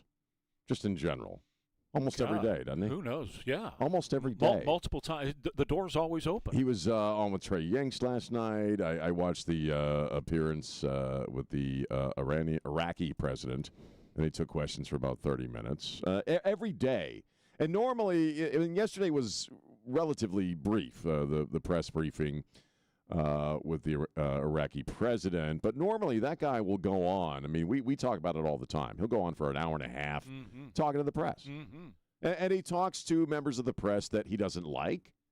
He talks to members of the press who he believes works for corrupt or, propagandist organizations, fake news as he calls it. But he does avail himself to the press in this country almost on a daily basis. And I don't think I've ever seen a president who avails himself to the press as much as Donald Trump does. And the fact of the matter is, whether you're MS Now or your CNN or any of the three networks, okay, when you have Trump on, though you may hate his stinking guts, you know that guy puts butts in the seats. He gives them numbers. Sure. They love his ass being in president because they love to hate him, but it gets them audience, it gets them shares. It's what they need. And so every time I hear... Well, they wouldn't have an audience without him. They wouldn't have any audience because if you look at the 4 years that Biden was in, and Trump really wasn't all over the news like he normally is, they were leeching audience constantly. Well, who did they cover more? Did they cover Biden or Trump more? They covered Trump. Absolutely, all the court cases. And Biden did not. He'd call lids every day, go back to bed. You never had access to the guy. So whenever I hear a member of the press running their mouths about how awful he is to the press, I always got to choke down a little barf in my mouth. And I'm thinking about this in regards to Nicole Wallace, MS Now. She's got a podcast. She's talking to Jim Acosta. And nobody would give a crap or know who Jim Acosta is if it weren't for Donald Trump. Or Nicole Wallace. And she's on her own podcast talking to Acosta. And they're talking about Trump's hatred of the press. And they bring up Sarah Huckabee Sanders, who was his press secretary in that first term. And Nicole Wallace says that at some point she decided to not air the White House press briefings. Right. Because watching Sarah Sanders lie hurt her. That's what she said. It caused her physical pain. Yep. You people should each build a little Trump altar in your homes, your very expensive homes you live in, and burn alms to it every day because he's the only reason you people have a gig at all, man. Well, M. Snow wouldn't be on the air without Donald Trump. They would not. He is the reason they're on the air, and they focus all of their attention on him. So does CNN, right? Right. I put that interview with Acosta up on the X account. We have a tornado warning. Yeah. Go ahead. 8:30. Huh? Till 8:30. Yeah. I-10, Rim, La Cantera area, Timberwood Park. Okay. So that's what I've been watching this, and I've been telling her to listen to this because that's what I thought it was. It's a tornado warning at the Rim, I-10 and 1604, Northwest Bexar County. I-10 west towards the Dominion. Tornado warning. Yeah. So that whole area out there, typically a tornado warning means one has been sighted. Right. Typically. Now, you can have a tornado warning that comes from the Weather Service just based on what they see through all of their data. But that typically is something at night. During the daylight hours, usually that's somebody who said, I saw a tornado, and then the National Weather Service will issue a tornado warning again. Been talking about this I-10 corridor between here and Bernie a lot. And so you get close to the Dominion. You got Gray Forest on the other side of the highway there. You, of course, have the Rim that's right there. That whole area is, I see the box. And it's wrapped in rain. Yeah, again, another one of those. It'll be hard to see. But there is rotation. Yeah, and that's the deal. When it's wrapped in rain like that, you cannot see the funnel itself. All you see is like the rain. There's a lot of lightning over there as well, from Timberwood Park and west over to Hollywood Park, south, down into Leon Valley, and then stretching up on that I-10 corridor. If you're trying to come in off Bernie now, from Bernie on I-10, as I've been telling you. They're saying it's a radar-confirmed tornado. Radar-confirmed tornado now. That's right there at the Rim. The Dominion is right there. All the hills are there as well. So Since it's radar confirmed, you want to take cover right now at I-10 and 1604. Fiesta, Texas is on one side. The rim is on the other. Then up a little ways, you've got Gray Forest and you've got Dominion. That's where the box is. Now, it can extend out of that box. It can go all the way up to Camp Bullis. It can come down south of 1604. But that is a confirmed radar tornado now on the northwest side of San Antonio. I'm looking across a mountain. I'm looking at Scenic Oaks there. That whole area there on I-10. It doesn't look like it stretches up quite far to Fair Oaks, since it's just outside of 1604, the Hollywood Park area, 1604 and I-10. But, I mean, that bullseye where they're indicating this, and I see the deep red now on the map, which indicates that they do have that confirmation of a tornado there, and it's directly over I-10 in that area. So if you are in that area right now, I strongly suggest that you take cover. We don't know if it has... Camp Bullis, Camp Stanley, yeah. Fair Oaks area. Okay. So it has moved on. It's moving to the north now. For those of you in the Fair Oaks area, you need to make sure that you're well aware of that and taking cover. And we don't have a confirmed touchdown or anything like that? Nothing confirmed yet. Nothing confirmed on a touchdown. And we're looking at the sky right now. We don't see like a tail in the sky, but since it is rain-wrapped, it's going to be extremely difficult to see this. People are now slowing down a lot on I-10, and people on the access road of I-10 trying to get into San Antonio as well, right by Fiesta, Texas. That's the area of concern. There's a lot of stores and shops and restaurants in that area too. Of course, you've got the rim there too, and that big intersection between I-10 and 1604. So a confirmed radar tornado at the rim area and Dominion and Gray Forest on the other side, and then Scenic Oaks and on up to Fair Oaks, and again, mentioned earlier, Camp Bullis and Camp Stanley also in those areas as well. So that would be your area of concern, and it's right around I-10, hovering right over I-10 in that area is where you've got it. So avoid that area if all possible, and take cover if you're in that area right now. No reason to come in on I-10 from Bernie at the moment. If you can stop, it's probably advisable to do so. We'll continue to follow this and get you more in just a minute, KTSA. In a world where technology fails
We've had a deputy reported a twister over Dick's Sporting Goods in the rim.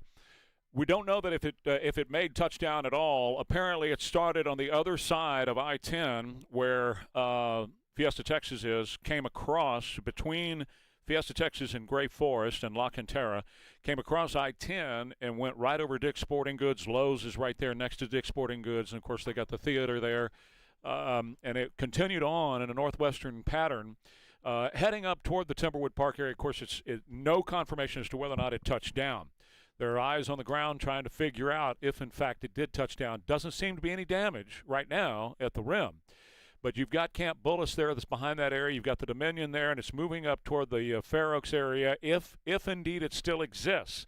This is now radar that's indicating that there was a rotation of that area. It was confirmed, and then a deputy in that area, not sure what type of law enforcement he was, but he did report seeing a tornado in the sky over Dick's in the rim. Continuing on up to Bergheim, and then you've got Timberwood Park that's on the other side, close to the more central portion of this. And anywhere between, say, Bernie on I-10 into San Antonio, you've got emergency vehicles that are now making their way in that direction. Yeah, what you wanted to say? Dr. Havicorn sent me some images.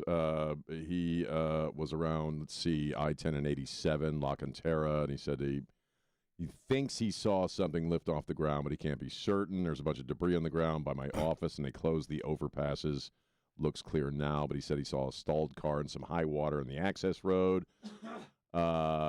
Transformers were blowing up, but he says he still has power, but apparently some folks do not. So, yeah, this is this is serious stuff. Said here loud screaming. I'm getting messages from other people who. And he's over there by the Stone Oak Parkway. That's where is he getting to his office or what? Yeah, I guess he was on his way to the office, and he sent me some images. Again, he's where he sent these images. Where he felt he saw it or may have seen it, I-10 and 87, San Antonio, El Paso, Brennan Avenue, La Cantera Parkway, the off-ramp of, I'm assuming I-10 or 410 or whatever he's on. That's where people are saying they reported a funnel, a sighting of a funnel on the I-10, La Cantera, 1604 I-10 interchange area. Right. So... Wow, that may have just happened. Yeah, and you say it's still rotating. The guy on the TV we're just watching says still rotating. The weather pattern. Right. It still is favorable. We don't have a confirmation as to whether or not it was a tornado that touched down. We don't have a confirmation as to whether or not it is still there in the area. But let me just give a lay of the land because we got a tornado warning effective until 8:30. So, and this is Ware, Southern Kendall, and Comal counties, okay? So this thing, if you think about that line from I-10 and 1604 where the rim is, and you draw a straight line, you're going to cross just east of Fair Oaks, okay? And to your east, if you're drawing that line, on the right-hand side is going to be Timberwood Park. A lot of homes, very population, intense area in Timberwood Park. And so is that area to the left when you start talking about just east of Bernie. So you're talking about a line that could go all the way up to 46, which would include Bergheim and that area up there before you get to Bernie. You got Codier Ranch that would be in that line that I'm talking about, Champion High School. All those areas there is what I'm talking about, folks, where you could see if this is truly a tornado in the sky, that's kind of the trajectory that it would be on. So there you go. I can see it now. Wow. We just saw video of it. We're going to have Bill Taylor on in about 5 minutes. Okay. Excellent. Just saw it now. There's the images that I just saw here. It was not touching down. It was still in the sky. But that doesn't mean it did not touch down somewhere. In fact, we're now possibly, that's just regular construction and whatever. But we have been noticing some emergency vehicles, such as fire department and so on, that have been making their way into that area. Yep, we see trees down. So something went through there. If that's not a tornado, I don't know what it was. That definitely trees are down in the rim, at the rim. And again, this tornado warning is going to stay with us until 8:30 at least in that part of in that part of San Antonio. Again, this would be the Dominion area. This would That's be an apartment complex that has a lot of work and a lot of scaffolding. Yeah, and that's what I was looking at, the scaffolding just a couple of minutes ago. But there's Bass Pro Shop right there, and there's a lot of damage in that parking lot where, yeah, it definitely went through there. That's no doubt about that. There's a lot of debris that's been thrown around in the parking lot right in front of Bass Pro Shops. The apartment complex that Elaine is talking about is right there on the side of Bass Pro Shop. And it basically goes all the way up that hill that's next to the rim. So you've got all kinds of emergency vehicles that are in that area right now, and we see a lot of damage. We see a lot of debris that's been thrown around, and trees that are on the ground now, and we have mailboxes that are now twisted and laying on the ground in that area. Cement structures toppled over. Yeah, I just saw one. And I couldn't tell if that was mailbox or if that was a sign. It might have been a concrete sign. I think it's the rim sign. Yeah, it looks like a sign to me. But definitely trees that are now bent over and laying on their sides at the rim in the parking lot now. That's very clear that something, either a wind shear or more likely a tornado, because we have now video evidence of a tornado in the area. It was in the sky when we saw it, but now there's video evidence of a tornado in the sky at the rim. Again, eyewitness accounts say it started on one side of I-10. I've been talking about I-10 for over an hour now, and how to please stay away from I-10. We've been talking about this for an hour. That's been an area of big concern due to heavy rain primarily, but now a tornado did develop and moved across from La Cantera, across where Fiesta, Texas is. I don't see any damage in the Fiesta, Texas area yet, but we see plenty of damage by Dick's Sporting Goods and by Bass Pro Shops at the rim. Bill Taylor, chief meteorologist with KENS 5, is on our Stevens Roofing Newsmaker hotline. So, Bill, it looks like to us a confirmed tornado right there at the rim. Yeah, I was just looking at some video. Good morning, Trey. Good morning, KTSA fam. We're getting some good reports in of some roof damage at the Bass Pro Shop, some tree damage that's being reported. It looks like it was a funnel cloud with a confirmed touchdown, at least seeing some debris airborne. All the signatures were in place and there from our radar technology, which gives us a debris field, which shows us when things are airborne.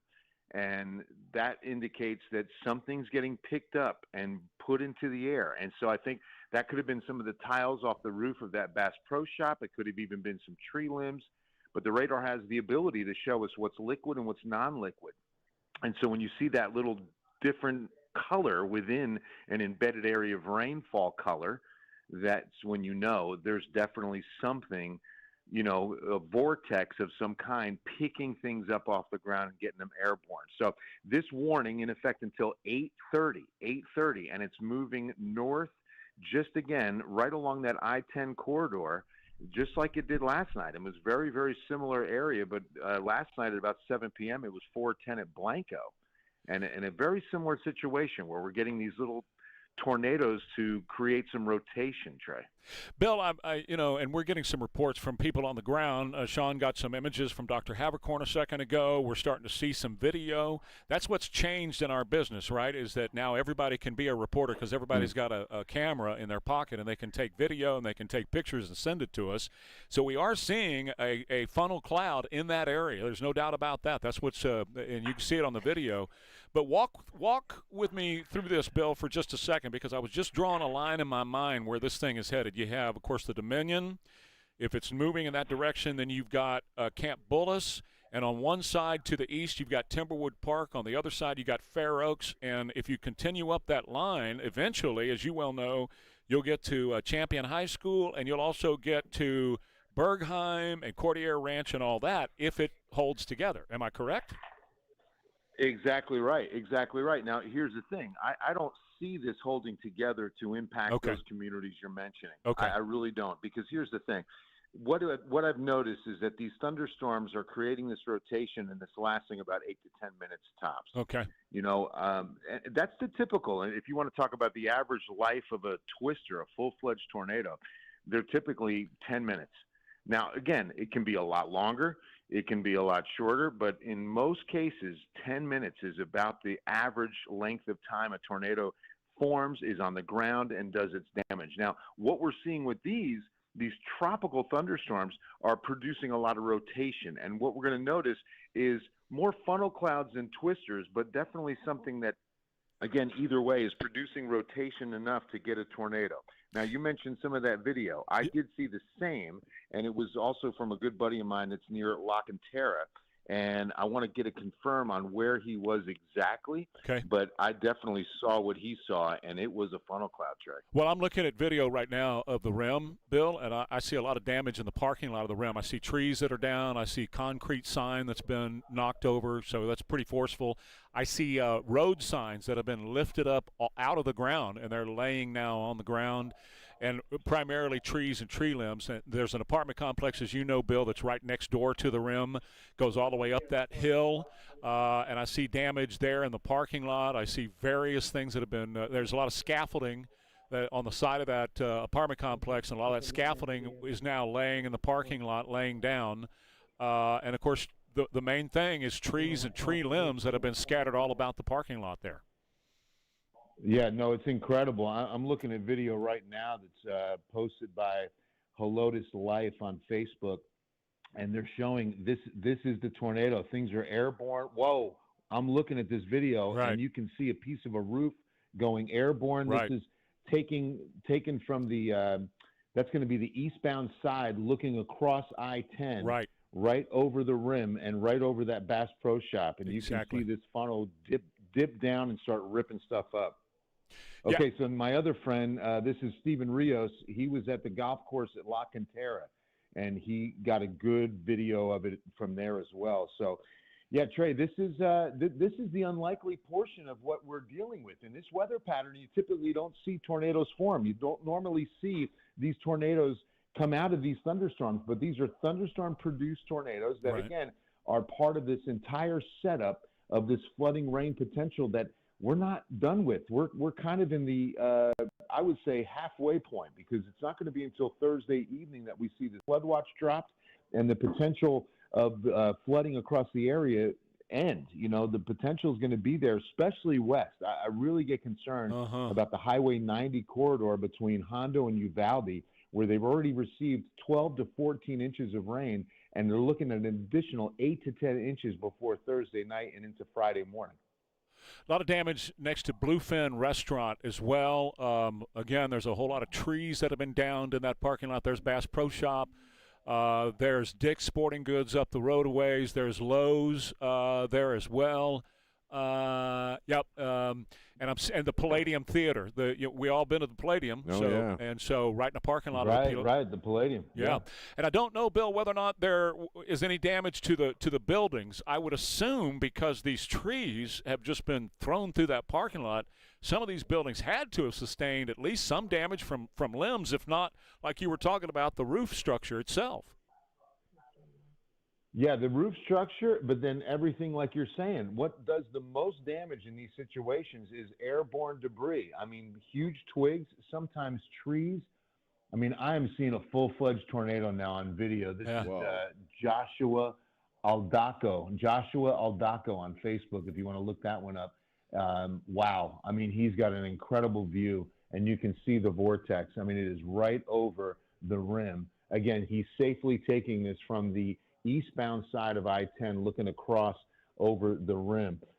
Again, and just if you're just kind of tuning in, we've got this tornado warning in effect until 8:30. Confirmed tornado now near Fair Oaks Ranch, about 9 miles southeast of Bernie, and it's moving north at 20 miles per hour. It's going to impact Fair Oaks Ranch, and it could be Bulverde at around 8:25. So just here in the next few minutes. And remember, the most important thing we do in these situations first is pray that, Lord, protect our residents, protect everyone in the path of this storm with your sovereignty, with your capabilities. You protect everyone in the path of this storm. Give wisdom that people seek shelter. Give wisdom that people reach out to friends and loved ones to make sure they're aware of the situation. And Lord, just protect us all. Protect us all in your name.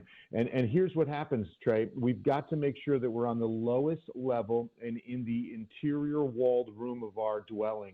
It's got to be away from windows. It's got to be walls that surround you are still inside the home. That's why a lowest level bathroom is typically the safest place. You've got to enact your safe plan and get your family in that room with your phone, with your tablet, with a means of communication so you can still see radar and hear what's happening and make sure that you're safe. Bill Taylor from KENS 5 is joining us now. We're talking about this tornado that obviously touched down at the rim area. And I'm looking at the video now and seeing this is about the fourth piece of video I've seen of this tornado, and it definitely, absolutely touched down. You're seeing the sparks and the fires come off of the transformers as they are exploding. So power is going to be out in that area. There's still a lot of traffic on I-10, and as the traffic is trying to make its way through that area, you see the tornado come down by the McDonald's. There's a Bill Miller barbecue that's right there in that area as well. But primarily that rim area is where it hit. And, Bill, you were saying the average lifespan is 8 to 10 minutes, and then it's pretty much over with at that point. But is it still advisable for the people that would be in that I-10 corridor, even over to Camp Bullis and over to Timberwood Park and then up through those areas we talked about earlier, like Farrow's Ranch or whatever, to at least take some caution? Oh, 100%, because remember that, again, these thunderstorms can pulse down and pulse back up. I like to describe them as living, breathing organisms that truly take in an updraft and then exhale a downdraft. And it's in that rear portion of the thunderstorm, what we call in meteorology the rear flank downdraft, that these tornadoes and these funnel clouds will drop. And so it's on the back side. So what you'll normally get is the rain first, the winds will pick up, the heaviest rain will be falling, and then on the back side of it, when it's almost kind of letting up, is where this rotation will occur, where this tornado can drop out. And so, yes, absolutely, because remember, even if it pulses down and we lose that rotation, this is still a very strong thunderstorm with a tremendous amount of wind energy. And at any moment, it pulses back up and strengthens again, takes that big inhale, if you will, and then exhales another piece of rotation, another rear flank downdraft spot where that tornado can drop out. We haven't seen any hail, but we've only seen rotation within these thunderstorms. And again, this was something we first spotted last night, and then we had another one in one of the isolated storms near Uvalde at about 1 a.m. this morning. And then it was early this morning near Hondo. Southern Medina County went under a severe thunderstorm warning, but then just before that was issued, there was a tornado warning in the same area, Southern Medina County. So now I'm looking at the new polygon has been drawn on this tornado warning, and it is a little bit smaller. It expires in 4 minutes, and every indication is that the National Weather Service will allow this to expire at 8:30. So that's the good news. It says the storm, which prompted the warning, weakening below severe limits, no longer appears capable of producing a tornado. So what that means is that we're looking at the winds in the upper levels, and what the technology is able to do now is show you winds that are moving away from the radar site at the same time that winds are moving towards the radar site. And so where those two areas meet up, if they're side by side, that's called gate-to-gate shear in meteorology, and that shows us that that's the spot where we're seeing rotation. In other words, the radar has the ability of showing us where the water is being spun around and being spun in a rotation. So you have a tornado either forming or you have one on the ground. And that's what, when you hear us use the term a radar indicated rotation, that's what we're talking about. Like, years ago, Trey, it was the law enforcement or a National Weather Service spotter who had to confirm it. Right. A trained set of eyes had to see it before you'd issue a tornado warning.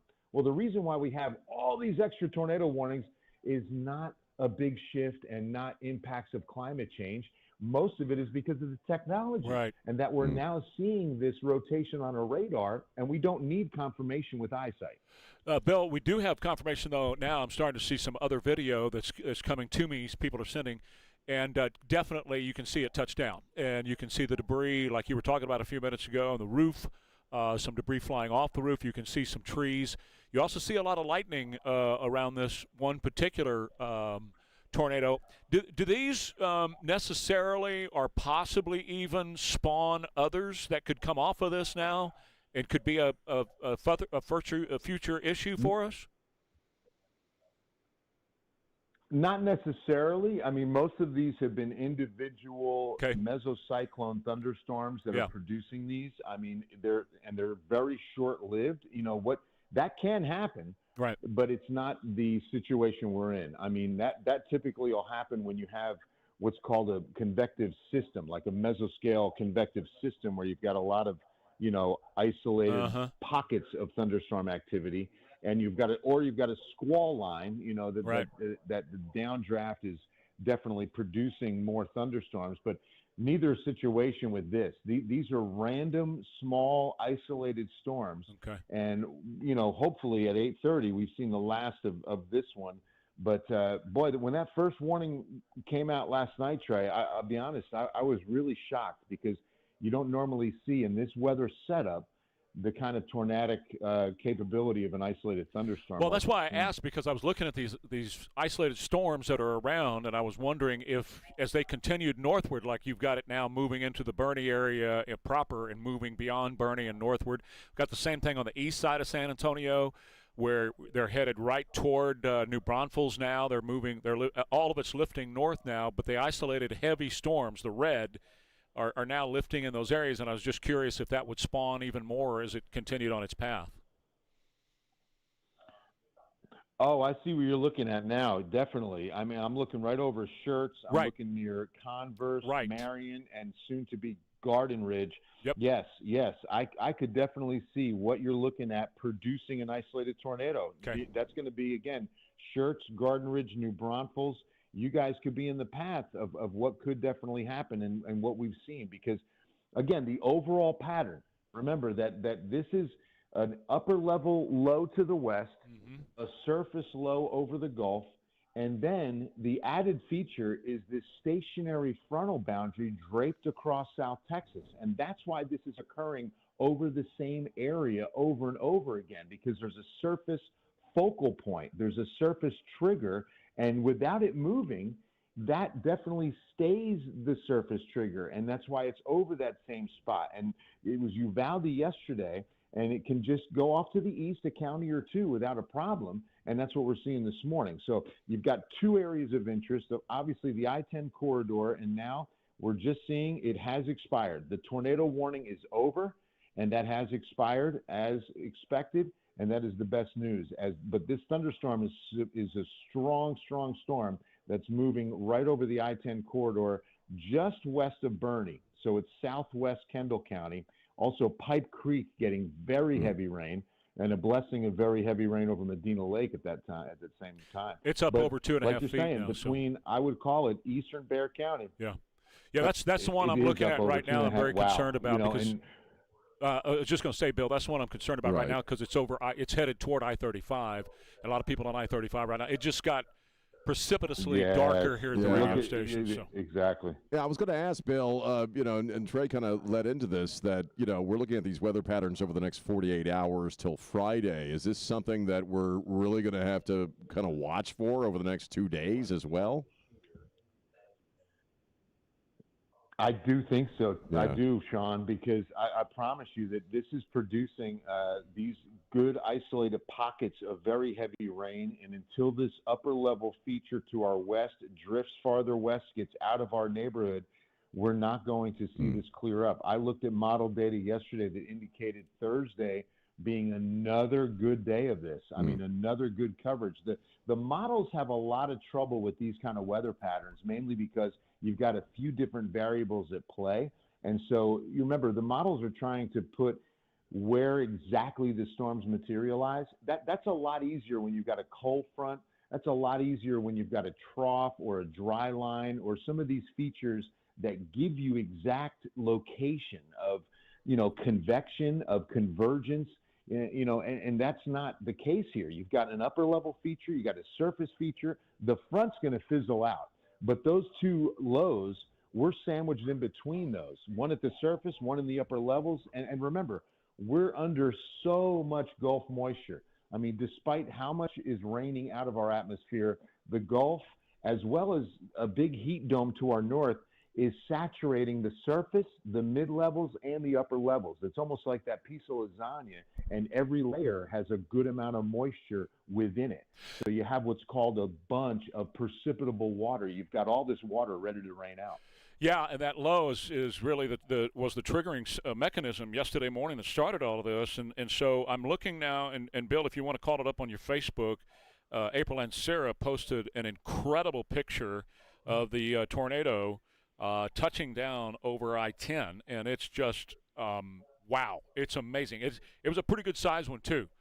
We don't have a number yet if it was an F1, F2. We don't have any indication from anybody so far unless you've seen some. And by the way, Bill Taylor's joining us on KTSA. He's the oh my gosh, he's the chief meteorologist at KENS 5. You must just saw the image. I'm looking at this picture that April has posted, and this is unbelievable. You just don't see this, man. Now, you know, you're talking about classification. I can't imagine this being less than an EF1. I mean, an EF2, because just that's an incredible wedge. That's a phenomenal vortex right there. That is something else. You just don't see this, especially in this area, but there it is, and it is in clear view. Again, April and Sarah Thompson's Facebook, you can see that picture safely taken. Again, we advise that you make sure that you are in a safe spot when you're using your cameras and getting this kind of video or pictures, but that is incredible. Yet, how you do that, we don't have any instrumentation that we can put within a tornado live. So you can never get live condition and wind speeds in order to classify it. So the National Weather Service will send a team to the site of damage, and they will do what's called a survey report, and they'll look at what happened. They'll look at debris. They'll look at how the twister, did what it did, and determine at that point using all kinds of mathematics to determine wind speed, and then you get your classification. And, EF stands for Enhanced Fujita. It used to just be Fujita scale, named after Ted Fujita, a meteorologist years ago that did extensive work in tornado research. But the enhanced now includes categories like catastrophic or, dangerous, just depending upon its level. Let me reset the table real quick. Bill Taylor is joining us from KENS 5. You can watch him all the time on KENS 5, and during a serious situation like this, he never goes home. And he is visiting with us right now about this tornado touchdown at the rim. We had indications early on that there would be a tornado in the area. Spent 45 minutes or so talking about trying to stay away from the I-10 area at 1604, and sure enough, one formed somewhere around La Cantera, came across near Fiesta, Texas, across the highway. We had, at that point, a deputy of some kind mentioned that he saw the tornado touch down there at Dick's Sporting Goods, and so that's what we saw. And then we started to receive a bunch of pictures and confirmation that yes, that was the deal. Is this her? Okay, let me mix her in here. Bill Taylor, along with Trey and Sean, and April and Sarah is now joining us on KTSA. April, this picture that you put up is unbelievable. Yeah. So, and actually, I have a video I'm just about to post too. So immediately, we got pictures in a group chat from someone out on I-10 1604 of the funnel is evident. Absolutely evident, and looks like it's touching down. Next thing that came up was one from Dominion. A friend from Dominion sent one in. Another funnel evident. I posted that along too. Now, my general manager has a friend who lives in the rim, and he's and I'm going to post that in a little bit, and he's assessing the pool area, and people's windows are blown out, totally blown out. The entrance to the below by the pool is blown out. Everything's scattered everywhere. It really looked like, something touched down briefly, and luckily it doesn't seem big enough to cause any loss of life, but there's going to be some damage to repair out there. April, we were talking just a second ago at the rim there where you've got Dick's Sporting Goods, you've also got Bass Pro Shop, you've got the Palladium and all that. There's a lot of damage in that parking lot. Trees, there's overturned concrete signs. Street signs were yanked out of the ground. They're laying there in the parking lot as well. When you came through, were you headed to the Nissan store, or where were you headed that you saw this? Well, actually, I didn't see it. It's my friend saw it and Okay. sent me the picture, and then another friend saw it and gave me a picture. I was actually on the road dropping my dog off at the vet in Fair Oaks. Oh, wow. You couldn't see 2 feet in front of you. I got the tornado warning on my phone, and it was the fastest I could drive to get home to my kids, but being safe at the same time. Luckily, my son, 16, grabbed my daughter, pulled her downstairs immediately, and when I got home, everybody was already in the bathroom. So I've got some smart kids. But, yeah, the weather was frightening. You couldn't see 2 feet. It was extremely windy. And all those photos came flooding in from friends who are all in the same area as me. What is it like where you are right now, April? It's quiet, totally stopped. Like there's not. If I look right back out, there's no rain coming down at all. It's just muggy outside. Maybe a few sprinkles. It was kind of eerie, to be honest, right?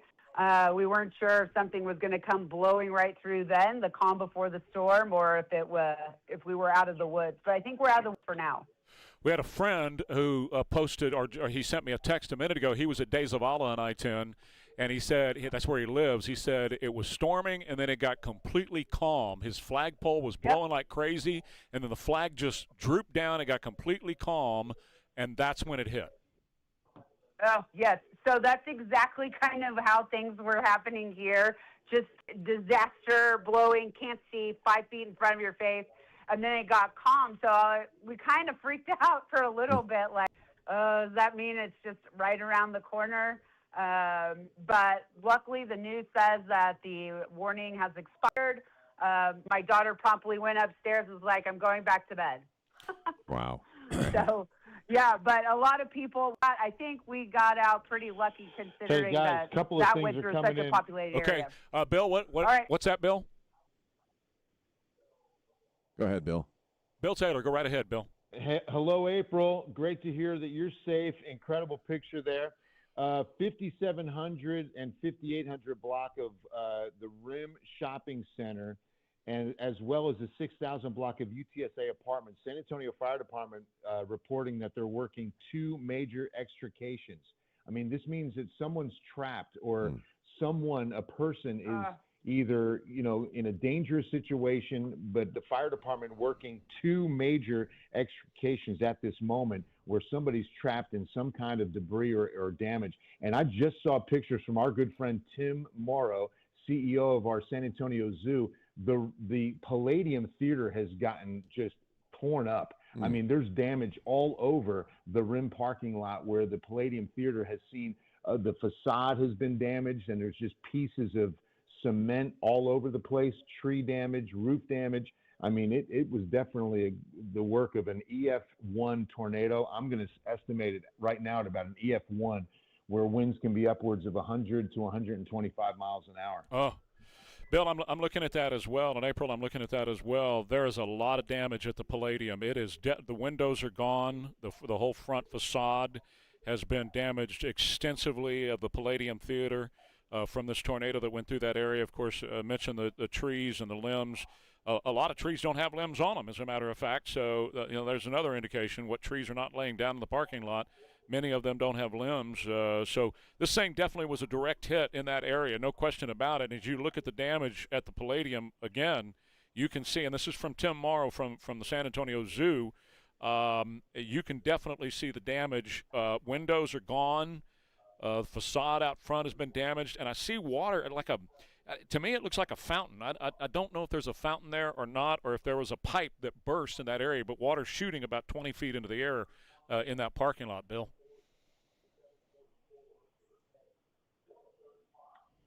Oh, I see that. Yeah, this is incredible. See what I'm talking because about? remember, it's referred to as a suck zone. So things just get picked up and airborne. Yeah, picked up and airborne in a heartbeat. So right now in the Fair Oaks area, things have calmed down quite a bit, right, April? Is that correct? Yeah, there's a lot more. I mean, it's a light drizzle to no rain at all. It's off and on. It's not quite as frightening as it was before. So okay. We're okay right now. Okay. April, we're going to let you go. Thank you so much for being on with us this morning and discussing this situation. I appreciate you being here, okay? Well, yeah, and I'm praying for those folks that they're trying to get out. That's too sad. I'm so sorry. Amen. Prayers. April and Sarah Thompson joining us this morning from where she is. Bill Taylor is with us from KENS 5, Chief Meteorologist, KENS 5. Amen. Yeah. And that's the issue right now, Bill, as you're talking about an extrication event that's going on. That's probably the fire trucks that we were talking about a half hour or so ago is trying to get through the traffic and get there. Obviously, they've got to try to get to people, whether they're inside of one of those apartment buildings. We were talking about sustained quite a bit of damage. And so it's enough damage where somebody might have been in those apartment buildings, I suppose, possibly.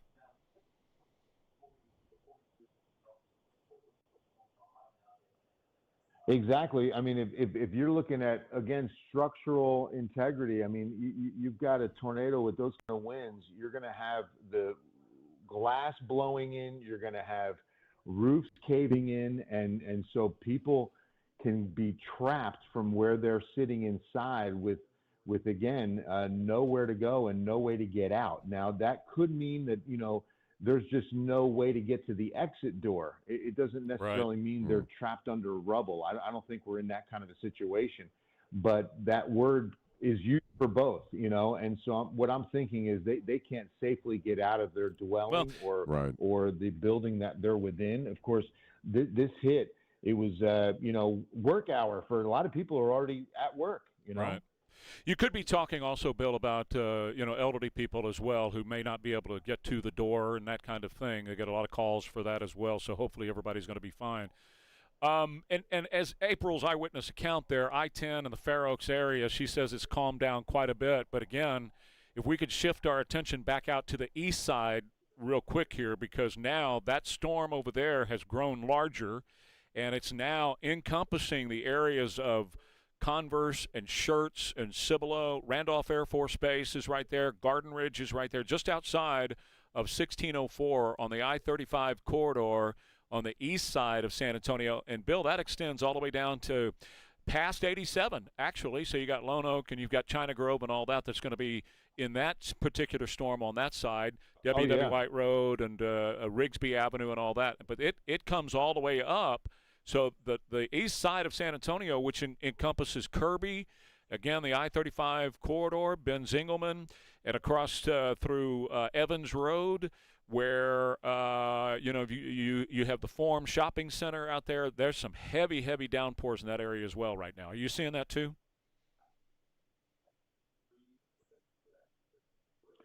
Yeah, no, I'm really glad that you're earmarking that spot, Trey, because you're talking about a very densely populated area.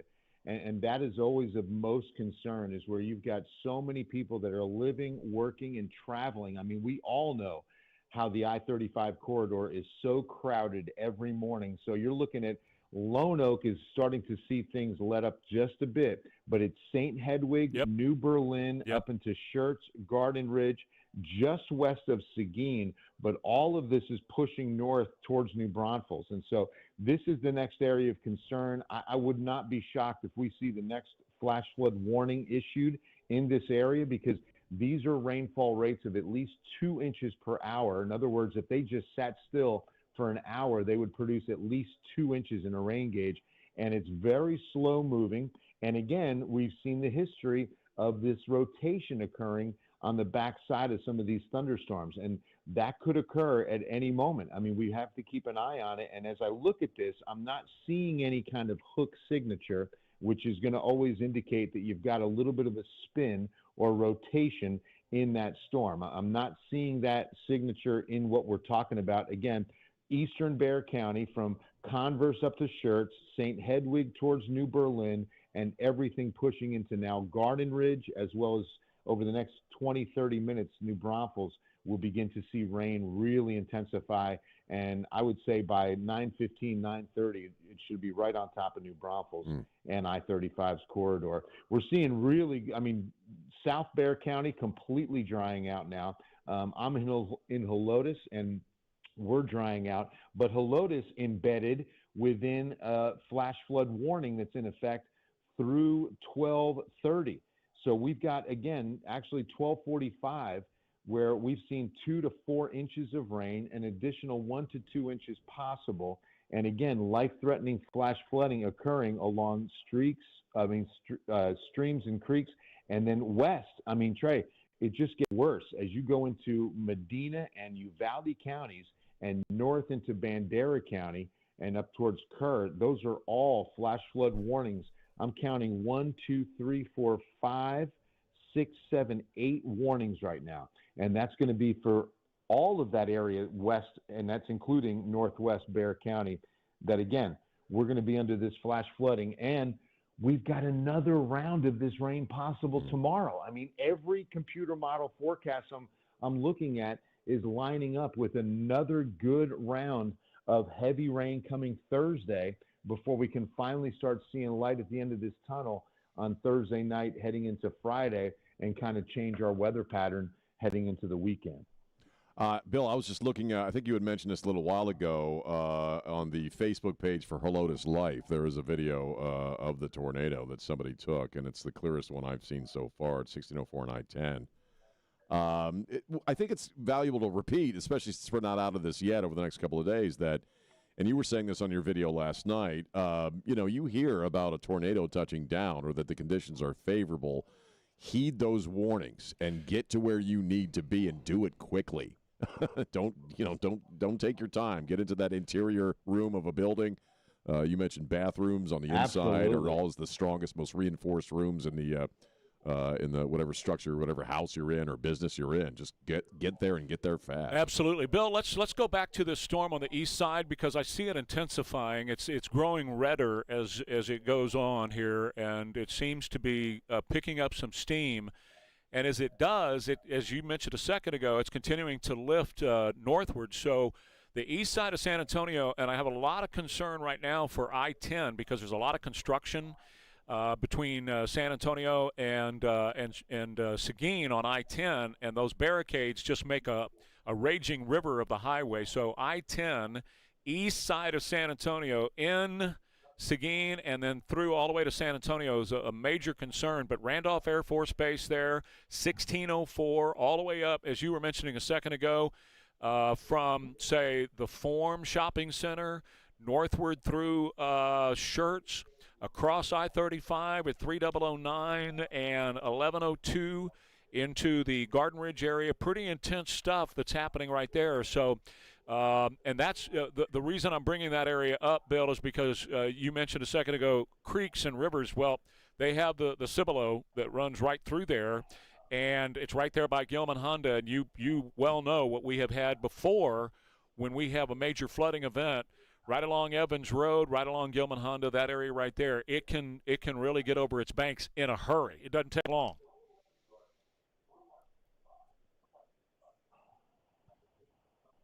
In a hurry. And that's the thing, Trey, we're going into this. Remember how saturated we are. Our sponge, if you will, is already pretty wet. And so this rain has nowhere to absorb. Our absorption rate is at 0. I mean, we just don't have the ability to hold any more water in our soils. So this rain falls and it goes right to runoff.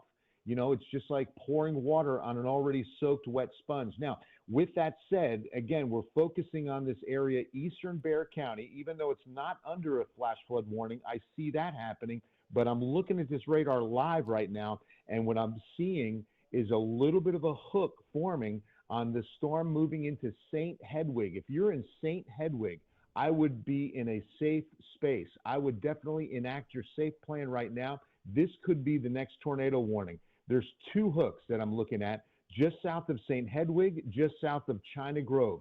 I'm looking at a little bit of a hook indicator, and that's always an indication that we're seeing a little bit of rotation develop in these thunderstorms. Again, St. Hedwig and China Grove, you need to enact your safety plan, which is getting to the lowest floor and being in a room that has interior walls around you. You want to be away from windows.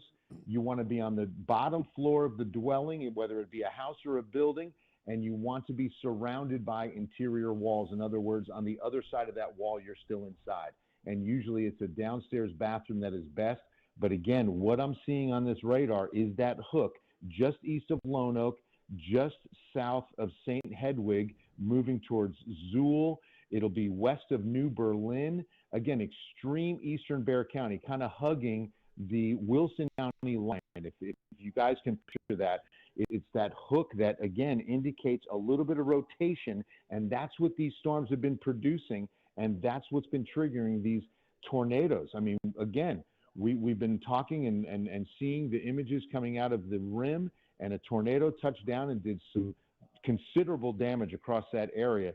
But I think what could be next is across eastern Bexar County, St. Hedwig and China Grove, two little signatures right here that are indicating a little bit of rotation. Haven't seen anything issued yet, but I expect this to happen any second. So I would definitely be on the lookout. Again, St. Hedwig, New Berlin, as well as China Grove. But then be on the lookout because it's heading your way if you're in Converse, if you're in Schertz and Marion, as well as New Berlin. I mean, this is just going to continue for the next 30 to 45 minutes in that area. A lot of population out there. They've had exponential growth in that area over the past few years, and so there's a lot of houses, a lot of structures, a lot of business has grown in that area too. So let me just reset. We are Ware and Rima, KTSA. Bill Taylor from Ken's Five is very generous with his time this morning. You can check him out anytime he needs to go. Bill, you just let us know. But Bill Taylor is with us right now. We're talking about the development of these, at least one tornado, one yesterday and one this morning that did touch down near the rim or on the rim where Dick's Sporting Goods is. The Palladium has a lot of damage. The parking lot has a lot of damage. We see trees on the ground. We see concrete structures overturned. We have reports of emergency vehicles in the area for extrications. That could mean anything. It doesn't necessarily mean somebody's trapped in rubble. It can be anything, an extrication. So, but we're watching all of that. We talked with April Ann Sarah Thompson. She is out in the Fair Oaks area off of I-10. She said it came through that area. Her kids got into the bathtub, but she was looking outside and telling me that it was all calm now, which typically will happen as this thing continues to lift north. That one is in, or the storm itself. The tornado is principally gone, but the storm itself is in Bernie right now. The people in Bernie are being just overrun with heavy, heavy downpours right now. But we have shifted our attention out to the east side. And if you go straight out 87 on the east side of San Antonio and you split that, south of 87 you got heavy downpours, north of 87 off of 1604, which I'm talking about Texas Pride Barbecue, heavy, heavy downpours in that area. Bill's been talking about St. Hedwig. You also reach from St. Hedwig all the way up through Zool. Then on the other side of I-10, you've got Marion. And right in the heartbeat of all that, you've got Randolph Air Force Base. You've got the Forum Shopping Center. You've got Schertz in that area. You've got Olympia Hills in that area. And then you clearly it's also on the other side of 35 where you're talking about Lookout Road and all that.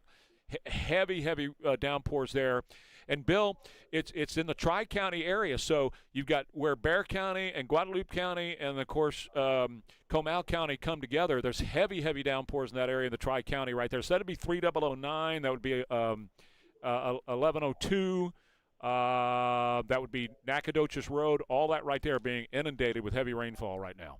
And you're saying you see a hook that's developed in the St. Hedwig area. Yeah, this is it. I'm telling you, I see this little signature, and it's right over St. Hedwig. The one over China Grove, not as distinct, but it's there.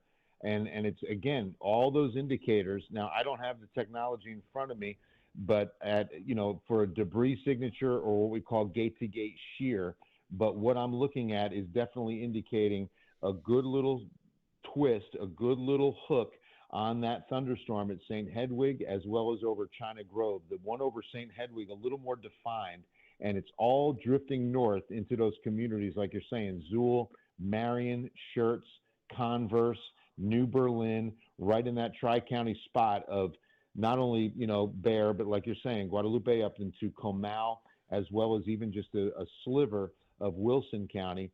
And as you're mentioning, I mean, the growth in this area, it's so densely populated. When we talk about that corridor, Henry Cisneros always put it this way, from Floresville to Pflugerville, and that corridor is going to be the huge, in the next 10 years, population explosion. And that's what we're undergoing now. So the construction makes it worse. The traffic makes it so much worse because you're looking at the I-10 and the I-35 corridor, and they're only miles apart from each other. And so you've got such a dense area that, again, so many people have moved in. There's so many new construction builds. And every time you've got this road construction, keep in mind that you get this, valley effect, and you get standing water, and you get a lot of ponding that you wouldn't normally see until that construction's done. So, we're working in areas that can be a lot more susceptible to bad flooding. That's why I'm shocked we haven't yet seen a flood warning issued for eastern Bexar County. The one that we have in Bexar County right now is northwest Bexar County, where the rain has let up, and that's going to be in effect until 12:45. And then, like I said, west of us, that's one of about 8 flash flood warnings that extend all the way up into Gillespie County. It's, Kendall, Bandera, Kerr, Gillespie, and of course, Medina and Uvalde has been the bullseye. Going into this morning, they were already at a foot of rain. Going into this morning, there was ranges between 10 and 13 inches, and now an additional 8 to 10 inches today, and what we could see again tomorrow. That's what's so scary about just west of here. Rarely do you see the wording catastrophic, but that is the wording from the National Weather Service on exactly what kind of flood potential we have in the next 48 hours, because we're all under a flood watch, Trey, until Thursday evening. Off of I-10, I'm concerned about a road called Santa Clara. And on Santa Clara, there's a lot of twists and turns, and they go down into the creek area out there. And if you're traversing that, say, between 78 and I-10, please don't go through those creeks out there right now. The downpour is such that creek is going to overrun Santa Clara right away. And the same is true with parts of 78 that are being hammered right now with heavy, heavy downpours. And that's going to be just northeast of Randolph Air Force Base, where 78 runs out all the way to Seguin. So if you thought you were going to get off of I-10 and get onto 78 to try to make it in, 78 is also going to be a major issue with lots of you got to call it. There's got to be flooding in that area by now, Bill, because the rainfall rates are just too intense for, like you're talking about with St. Hedwig and off of 87 and China Grove, and then head northward all the way up into the Schertz area and on push northward. And this thing is headed straight for New Braunfels right now. It looks like anyway, right? Wow.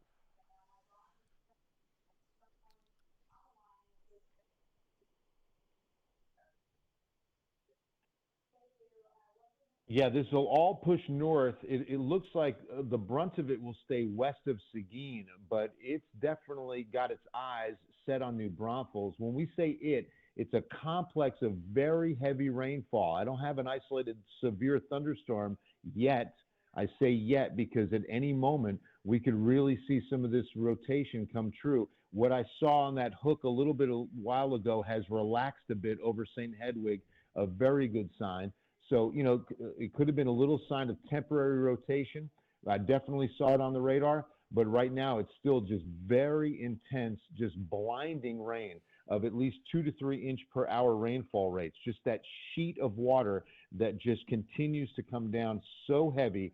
And again, remember that this area, the entire South Central Texas area that is south of what's called the Balcones Escarpment, the Edwards Plateau, from when you get in from the hill country down into the city, we're downhill. We're a city on a hill. That's right. So when you rain downhill. That's right. So that's why we're called Flash Flood Alley. That's why we're so highly susceptible to getting flooding in a hurry, because, once the rain starts, Trey, we could see flooding within an hour to 2 hours. That's right. Bill Taylor, you are an invaluable resource to us. We love you very much. We appreciate you. Stay safe. Okay, there's the new warning. This is what I was expecting. I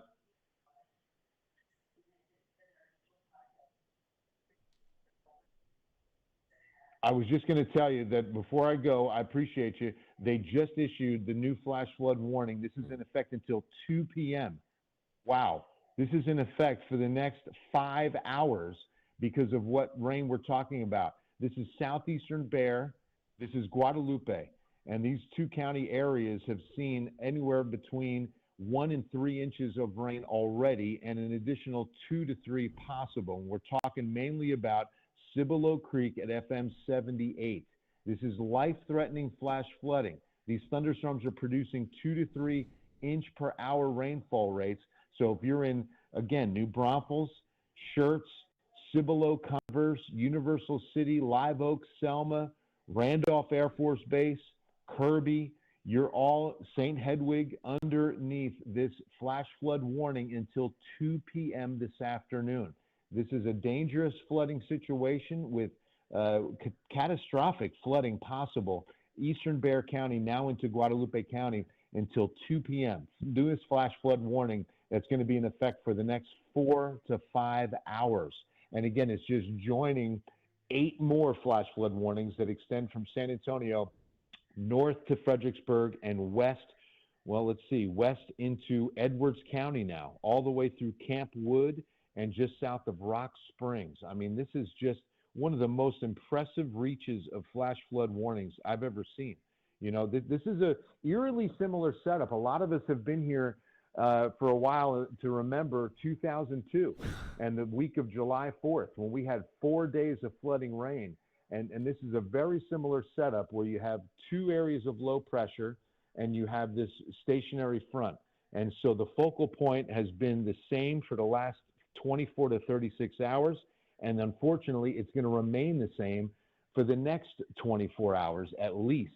I don't see this really letting up substantially until Thursday night when we can finally start shifting weather patterns heading into Friday. But again, Trey, the newest warning as we wrap up here, Eastern Bexar County, east through Seguin, but it's really that Eastern Bexar County spot for communities like St. Hedwig, Zool, Marion, Santa Clara, Schertz, Universal City, and all heading up into New Braunfels. So, and we know how densely populated New Braunfels is. Please, New Braunfels, prepare for what's heading into your area. Flooding rains that'll take you through at least 11 a.m. into the midday hours. Bill Taylor, Ken's 5. Thank you so much, Bill. He's going to visit with Elaine real quick. And again, let me just recap where he's talking about, because that Cibolo Creek, very familiar with that area, runs right along by Gilman Honda off of I-35, goes right across and underneath 78 and continues on eastward from there. And he's talking about that being now a warning area right there where Cibolo Creek is, and 78. That's right along 1518. 1516 is just up from there. So that's going to be a very dangerous area, I would imagine, back close to I-35, where you're talking about along Evans Road, on up to Lookout Road and all that with the creek as well is going to be an issue too. So let's get to the traffic. KTSA San Antonio, here is Debbie. Good morning. If you do not need to be out and about, today would be a good day to stay indoors.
To Bill Taylor over at Ken's 5.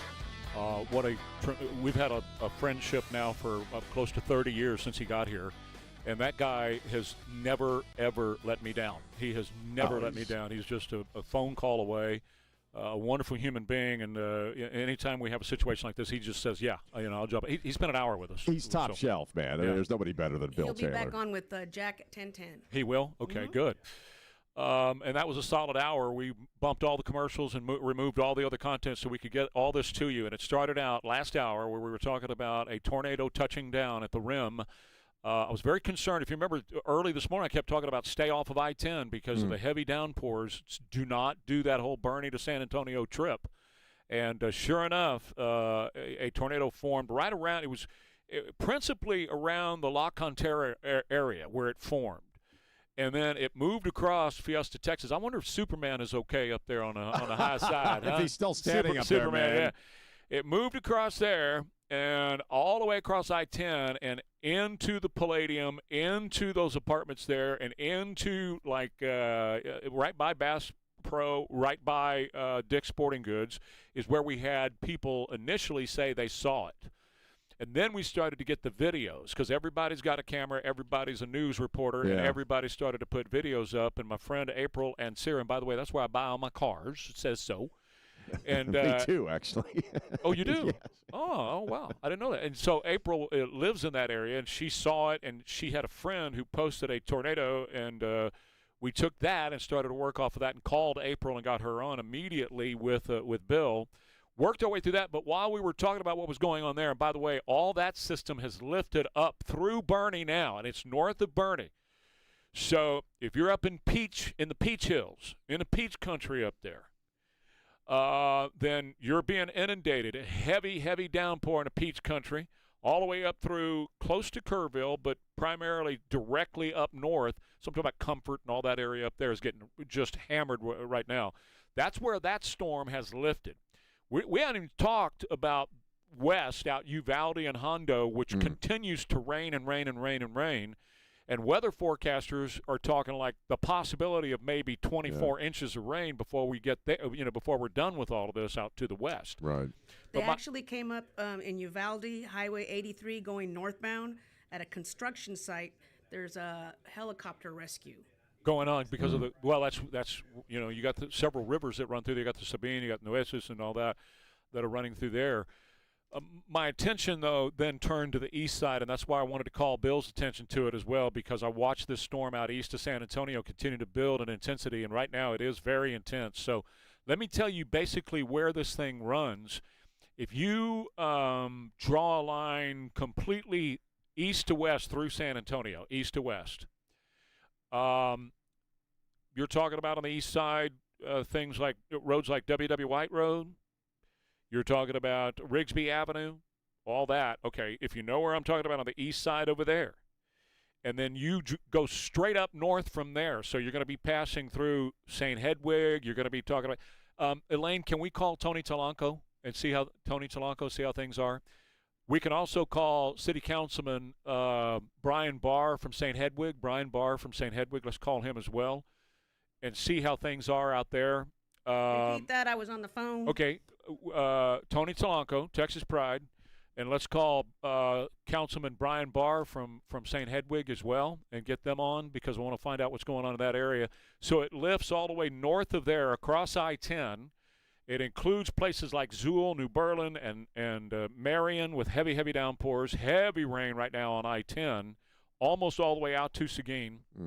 And then on up through Highway 78, and this is what really started to get my attention because when you're talking about the Randolph Air Force area, you're talking about a huge, densely populated area. When you're talking about Cibolo and Schertz and out toward Ware, Seguin Road and all that, you're seeing some heavy, heavy downpours there, and that Cibolo Creek that runs along 1516, which is where Gilman Honda is. You're familiar with this, Jimmy? You live out there. And I'm thinking about some of the the little under the railroad tracks on the little FM roads leading to 78. Right. Those are going to be at least 4 feet underwater. That's what I'm very concerned about right now is that area right there where you turn on to 1516 at 78, and you got Cibolo Creek running underneath there. I'm also concerned there's the kids' soccer field is right there off of Maskey Road.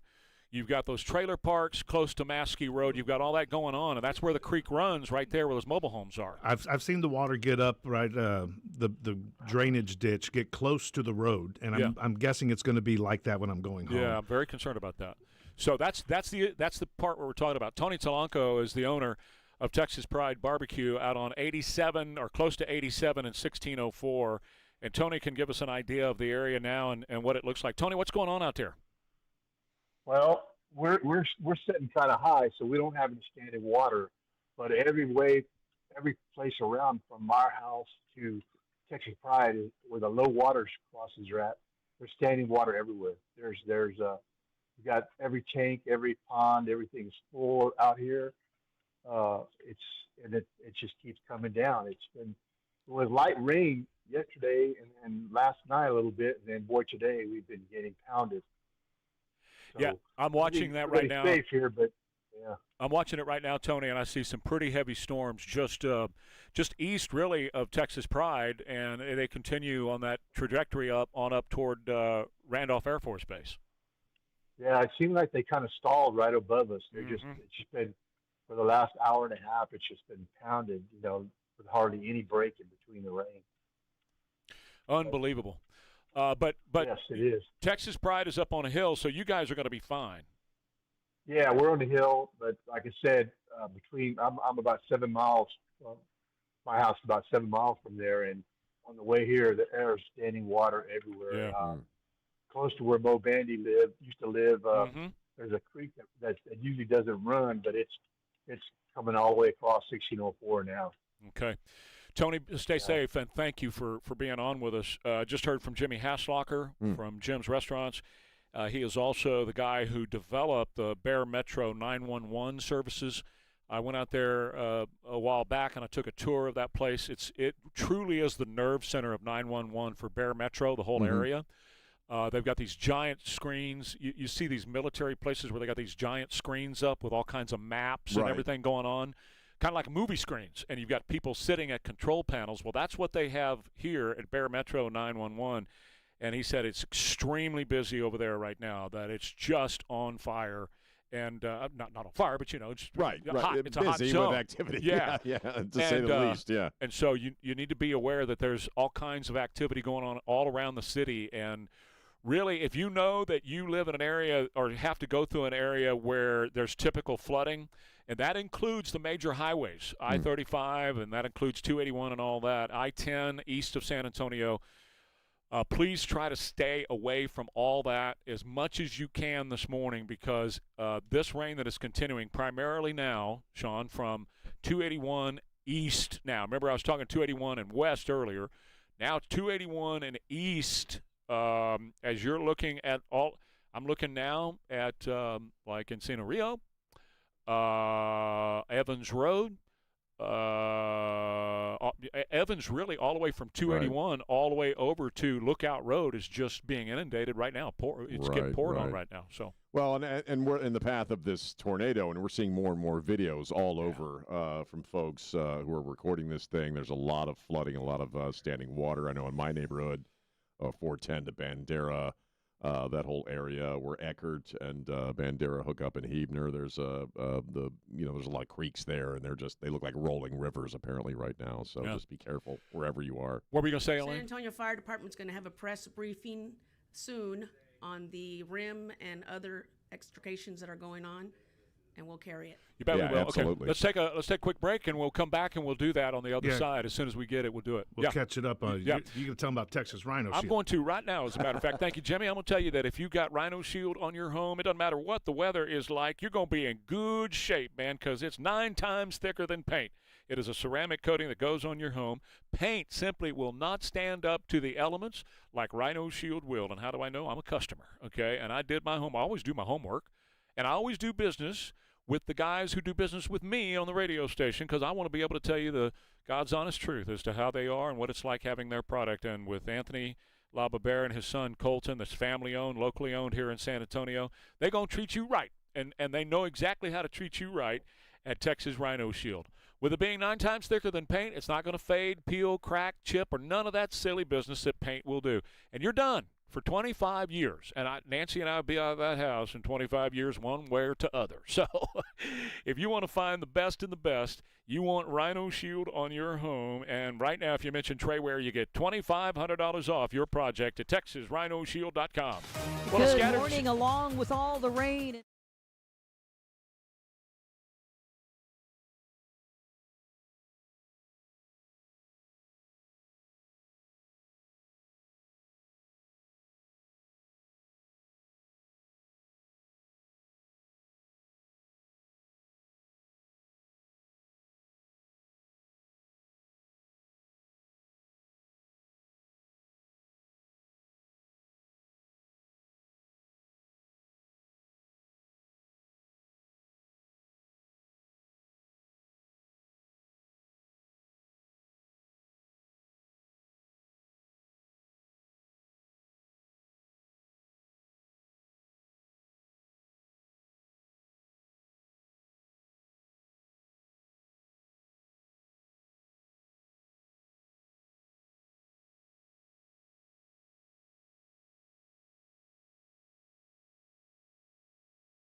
1071. Ware and Rima, this is where we started this morning about an hour or so ago, a little more than an hour or so ago. A tornado did touch down at the rim area at I-10 and 1604. And we're anticipating any minute now a press conference from the San Antonio Fire Department. They had mentioned that they are having some extrications that were going on. And those extrications, that can mean anything, guys. That doesn't necessarily mean somebody is underneath debris and they're trying to do a rescue mission. So it doesn't necessarily mean that. They've reported so far with WAI-TV, whatever, no reported injuries from the fire department or officials so far. Right. And so we just keep that open and we'll just follow that. The area of the most concern right now, everybody please, is on the east side. And that is that entire area that goes from 87, 1604, stretched all the way to the north, all the way around. And we're now talking about 1604 and Nacogdoches right there at, I'm going to call it on around the bend a little bit, where the bend is in front of Rolling Oaks Mall. That we've got standing water that's rising underneath the bridge there. Is that what your report was a minute ago, too, Elaine? Did somebody confirm that? It's 1604 in Nacogdoches? Is that what somebody confirmed to you? Yeah, 1604 Nacogdoches, right up, there's a lake right underneath the Nacogdoches. Yeah, okay. So that's what we have right there, folks, and I'm very familiar with that area. In fact, I just talked to Jimmy Haslocker a minute ago, so maybe he can get some confirmation on some of this. They've got a place there at 1604 Nacogdoches, a restaurant at Jim's. There's a lot of construction. And it dips down there at Lookout Road. And Lookout runs completely through all the way up to 3009. Basically, Republix is there. And then it runs all the way up past Topperwine and, it continues on up to O'Connor and all that.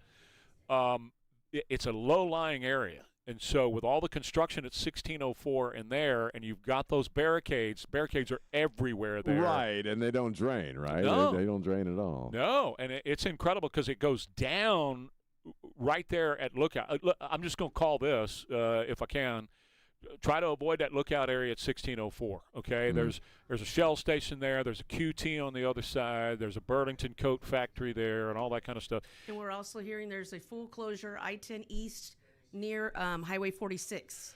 I-10 East and 46. That's going to be in the Bernie area. Is where you're going to find I-10 and 46. Is that what you're talking about? Okay, because that's part of the area I was talking about. It's just north of Bernie proper. You get to Jennings Ford and all that, the Toyota dealerships on the other side. And just north of there is where 46 intersects with I-10 in the Bernie area. And I was talking a minute ago about how that's just been pouring rain there for a couple of hours, for a couple of hours. And that extends all the way up into Comfort. When I was talking about Peach Country a minute ago, you got Comfort, the peaches and all that kind of stuff. That's being just poured on right now in that area. But the major concern right now is going to be back over here on the east side where you've got Converse, you've got Ben Zingerman, you've got the Randolph Air Force Base area, and then out from there you've got Zool, you got Marion, and then it comes across to New Berlin. Then you got the Highway 78 area, and you're talking about, I mentioned a minute ago, Santa Clara, which is a road that runs from I-10 all the way up to 78, and it twists and turns, and it goes up and down, and the creek just floods Santa Clara like you wouldn't believe. And I would think that the same thing is going to be true of Cibolo Creek. I talked about that several times. If you're near that 35 area at the Cibolo Creek, hit us up at 210-599-5555, 210-599-5555.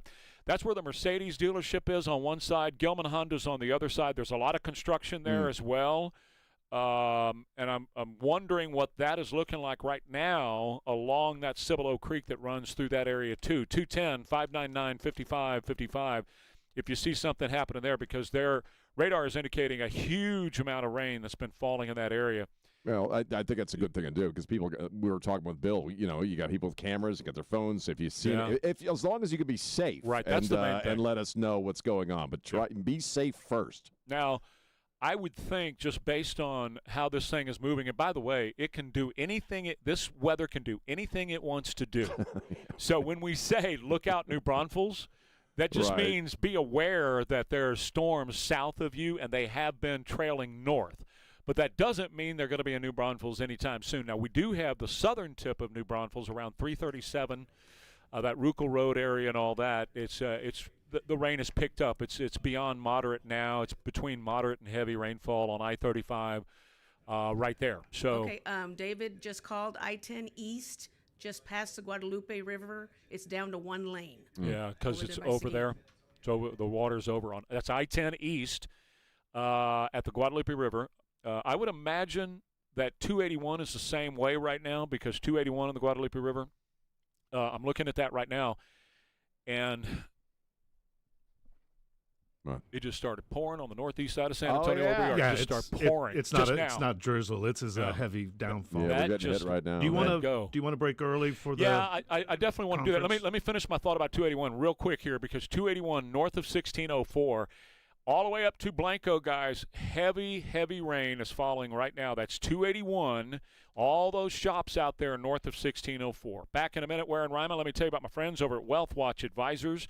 The guys over at Wealth Watch Advisors are ready to sit down with you. They are fiduciary advisors who take account of everything that you've got going on, where you are in life, where you want to be, where you need to be, and come up with a plan specific for you. That's what these other guys don't do, okay? But at Wealth Watch Advisors, they customize every plan to every investor. So they will look at things like, tax mitigation, as an example, estate legacy planning, your retirement income mapping. Where is your money going to come from for the next 30, 35 years while you're alive, and how are you going to make it happen? Your insurance, your health care, those kinds of things. Those are what Wealth Watch Advisors look at, and then they determine, okay, what are the best vehicles for you? Can you be super aggressive? Do you need to be a little more pulled back in this area? And let's stay flexible enough where we can adjust this on the fly. And they do a fantastic job at Wealth Watch Advisors. I want you to get to know them. Just have a quick conversation with them and see if they're the right group for you at wealthwatchadvisors.com. wealthwatchadvisors.com. Just schedule your quick phone call. Won't take you but a few minutes to have a conversation with them and see if they're the right fit for you. But you know what? You work hard for your money, make it work for you. And wealthwatchadvisors.com, they can help you. This message is a paid endorsement. Investment advisory services offered through Wealth Watch Advisors, an SEC-registered investment advisor. Investing involves risk, and past performance does not guarantee future results. This is a severe weather alert. Severe weather is in our area. Stay with us as we track the storm.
36 at KTSA. Let me reset the table here because we've had a very active morning at I-10 and 410, I-10 and 1604. We had a tornado touchdown at the rim.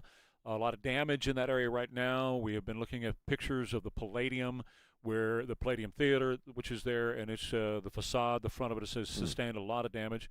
We have looked at trees that are in the parking lot, just strewn about there. DPS is now on scene. SAFD is on scene. SAPD has been there for a couple of hours now. A lot of the video and the pictures from people who were coming in on I-10, they were able to actually film the tornado. I've looked at a bunch of those already. Yeah, there's a bunch of them piling up online. There was no doubt that it was a very strong one. Bill Taylor spent an hour with us, and he estimated somewhere between EF 1 and 2, which is powerful enough. And obviously, the Palladium will be closed today, but if you're planning on going to the rim, I would call the place to see if they're open. Just don't do anything like that today. Not a good rim day. Well, it's not just the rim, guys. I don't want to pick on them. It's just a bad day to be out. So if you can be in for a while, I'm going to recommend that you try to do that. And because it's just right now, what's not been affected by this tornado has been affected by a lot of water and flooding, and we've got emergency vehicles trying to get places now to help people out and all that kind of stuff.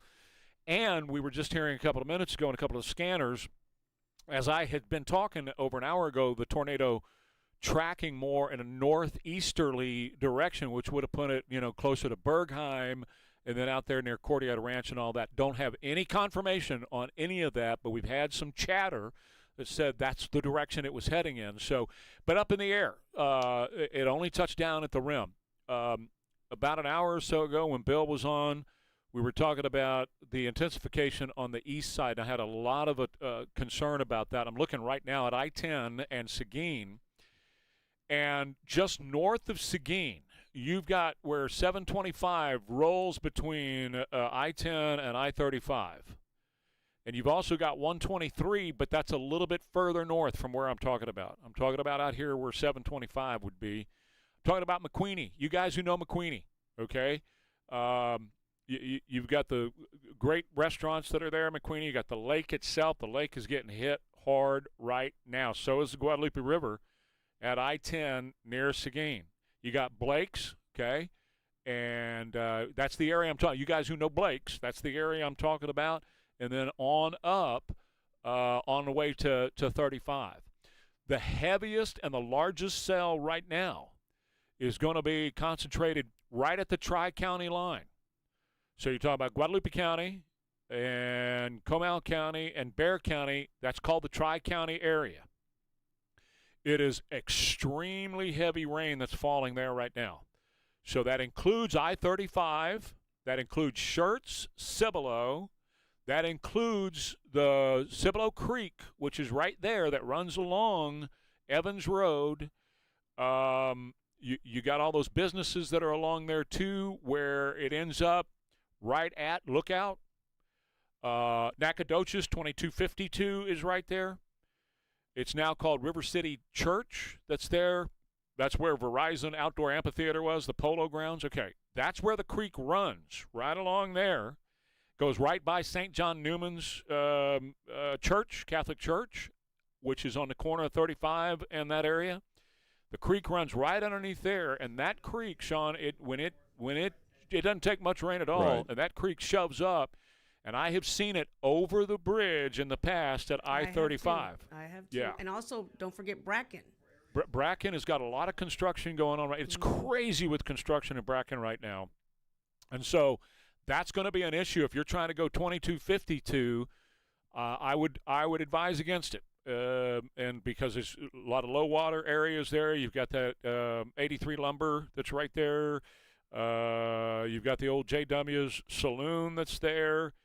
Just try to avoid that area if you can for right now until this storm, because it is a ground-pounding storm in a lot of the areas. And that's right there that leads up into, say, the Garden Ridge area, and then Natural Bridge Caverns on 3009. Yeah. I used to live down close. Yeah. And Schertz Parkway, where the Amazon 2 million square foot facility is. All of that right there is getting heavy, heavy downpours.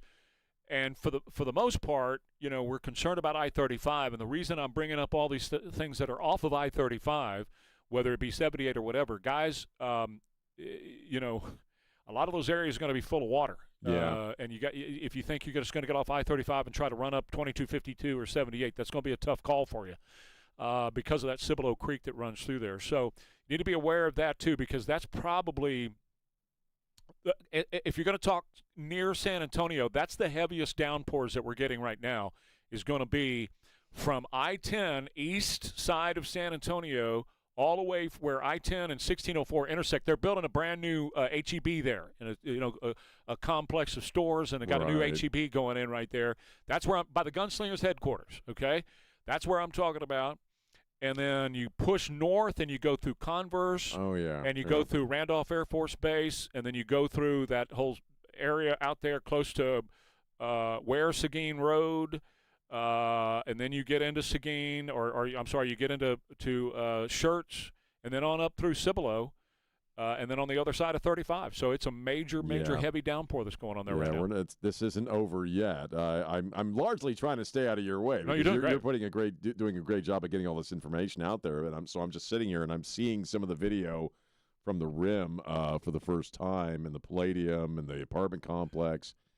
This was a powerful storm that went through there. There's some trees uprooted and snapped. I saw a video of a car with basically a tree trunk that had gone through the grill. It's pretty bad, man. Well, in fact, I've been watching some interviews. Those apartment complexes next to the rim, the roof's gone. It was sucked off by the tornado. There's trees. If you look there, Sean, there's trees laying in the parking lot everywhere. And there's a lot of students from UTSA that have apartments in that apartment complex. And I've been watching these students who are interviewed right now talking about. I was hearing a couple of the football players. Yeah, UTSA football players that live in this apartment complex right next to the rim. Yeah. That damage at the rim is significant. This is no small tornado. This is no small thing. This was the real dealio that obviously went through here, man. That's Again, exactly when you start right. seeing trees snapped in two, you're dealing with a lot of energy. Well, and that's why I'm concerned about the east side. Yeah. Because the same setup that we had, I'm not saying there's been a tornado on the east side. Don't anybody take that. What I'm saying is the same setup we had at the rim a couple of hours ago is over here on the east side now. That's the exact same setup. You guys were looking out the window and you said, it's looking kind of spooky.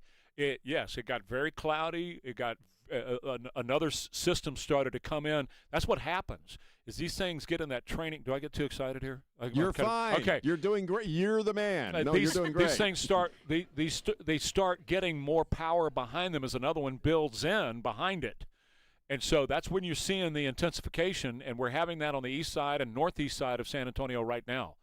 So everybody, you pretty well know where, like, Rolling Oaks Mall is. You know where the Forum shops. You know where Olympia Hills, Universal City, all the way up through Schertz. That area right there is getting hit hard with rain right now up and down the I-35 corridor.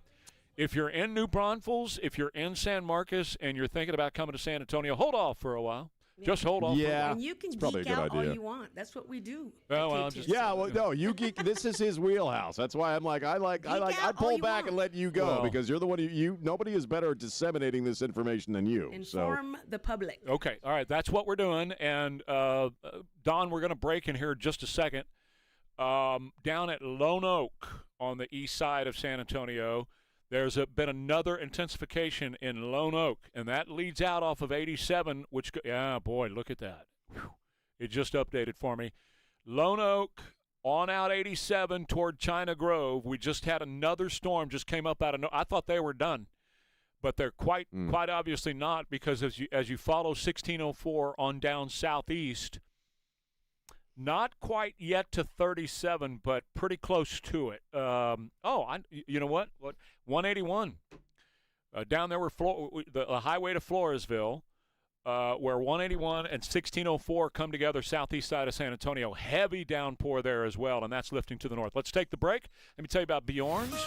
I want to tell you about Bjorn's, where they are your home technology experts at Bjorn's, and they have all of your home technology in one place at one time, where you can get whole home automation done so your home will be ready when you come home from work, exactly how you set it up, what lights you want on, what the temperature you want, what cameras you want on so you can see your house before you get all that stuff Bjorn's can do for you. Used to be when we thought of Bjorn's, we thought about big screen TVs and great sounding audio, but man, they're everything now. with a state-of-the-art showroom on 281 at Bitters. Some great minds over there, starting with Bjorn himself, who's still coming to work almost every day.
Ware and Rima. It's 9:52 at KTSA. Jack will be here at 10:03, and he's going to continue the coverage. And he's going to have Bill Taylor from Ken's 5 on, who was on with us for over an hour straight. We took all the commercials off the air and everything else so we could have Bill for a solid hour as that tornado was making its way through the rim. But, Sean, I just received from Terry a few pictures from De Zavala in the I-10 area, Autumn Way, and there's a lot of damage there as well. Trees are just strewn about like toothpicks in that area over there. So it was even, as we had figured, it started more or less, on the other side of I-10 over by La Cantera is where we started to see it form. And then it came across like above, as far as we can tell, Fiesta, Texas. We've had no indication of any damage at Fiesta. I joked about Superman a little while ago. We don't, we were just We don't joking, know, but then it came across 1604, but there's a lot of those apartments there, and a lot of them are UTSA students and what have you, and the roof was just ripped off of those apartment buildings over there. And now, obviously, for the last, hour or so, maybe something like that, the concern for me has been on the east side of San Antonio. We're talking about I-35, where Our Lady of Perpetual Help is, the big church there. Mm-hmm. You've got the creek that runs there. Gilman Hunt is on the other side. You've got a Mercedes dealership. That's a Cibolo Creek. And when it rains a lot, that creek will make it up over I-35. Now, we have no reports of that being the case right now, but we do have a warning for the creek at 78, which is another intersection where the creek typically flows underneath 78. We have a warning to be aware in that area. You turn and get on 1518 to go out to I-10 there. So it kind of stopped me for a second when Bill Taylor was talking, and he said, we have 8 flood warnings at this point, throughout the area. Well, and so, obviously we've been talking a lot about the metro area, the tornado touchdown at I-10 and 1604. We've been talking a lot about that because that's a major, major story.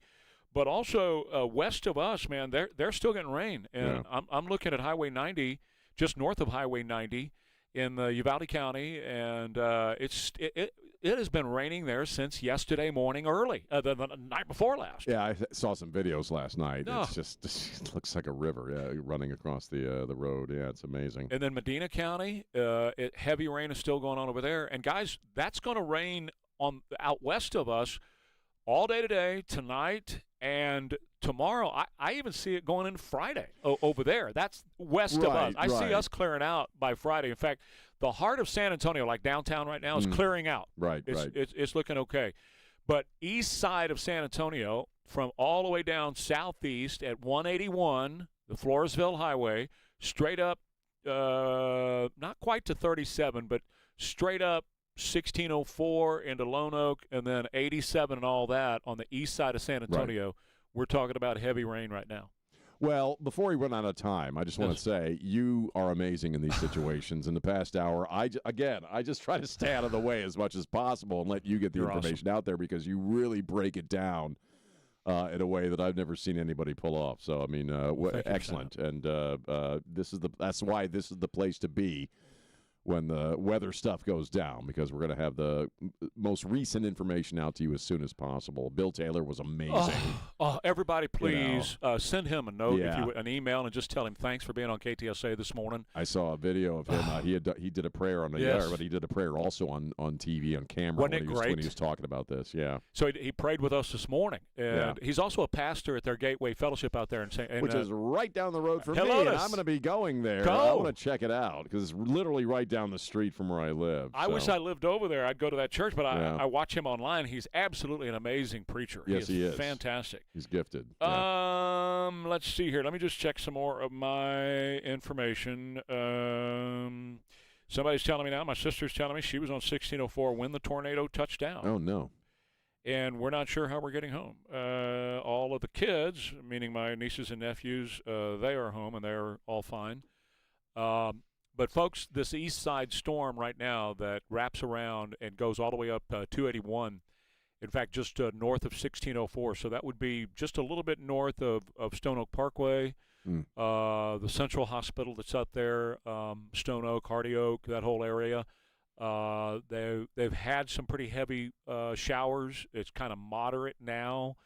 But that's 281 to the north, and really that line goes all the way up to Blanco and beyond. So Guadalupe River up there on 281 as you get close to the crossing, Deer Crossing.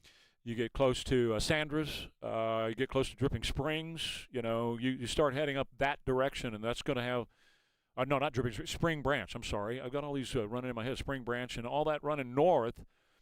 But the heaviest and the one of most concern is off to our east right now, and that's in the Tri-County area. That would be Guadalupe County, Comal County, and Bexar County, where they all come together.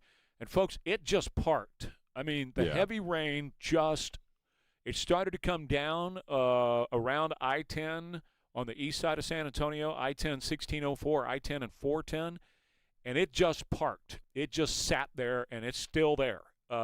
I-10 eastbound, I-10 westbound on the east side of San Antonio, it's just sitting there pouring on I-10 and has been for over an hour.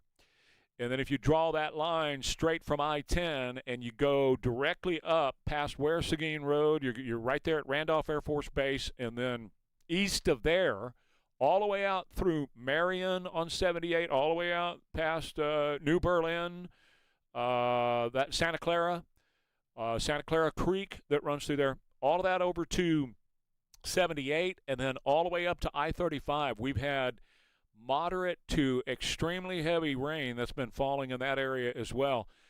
I started talking yesterday morning, and Bill confirmed this just a little while ago when he was on. I started to say this pattern looks a lot like July of 2002. Remember when we were talking about that, Elaine? You started off talking about that earlier. Yeah, I remember. I kind of felt like this was going to be one of those situations because that 98 and 2002 were just unprecedented events, and we're apparently looking like we're back into a 2002 situation. So this is something we're going to be dealing with for a long time. And as these creeks and rivers continue to rise, you guys down to our south and southeast over the coming days, that water's going to get to you. It's going to come your direction. So be aware of that. That's it. We'll hand it off to Jack. Yes, we will. Jack's going to continue his coverage and keep it here at KTSA, your severe weather station, for all the latest updates on the storm system. And weather nerds unite. Thank you, Elaine. Thank you, Sean.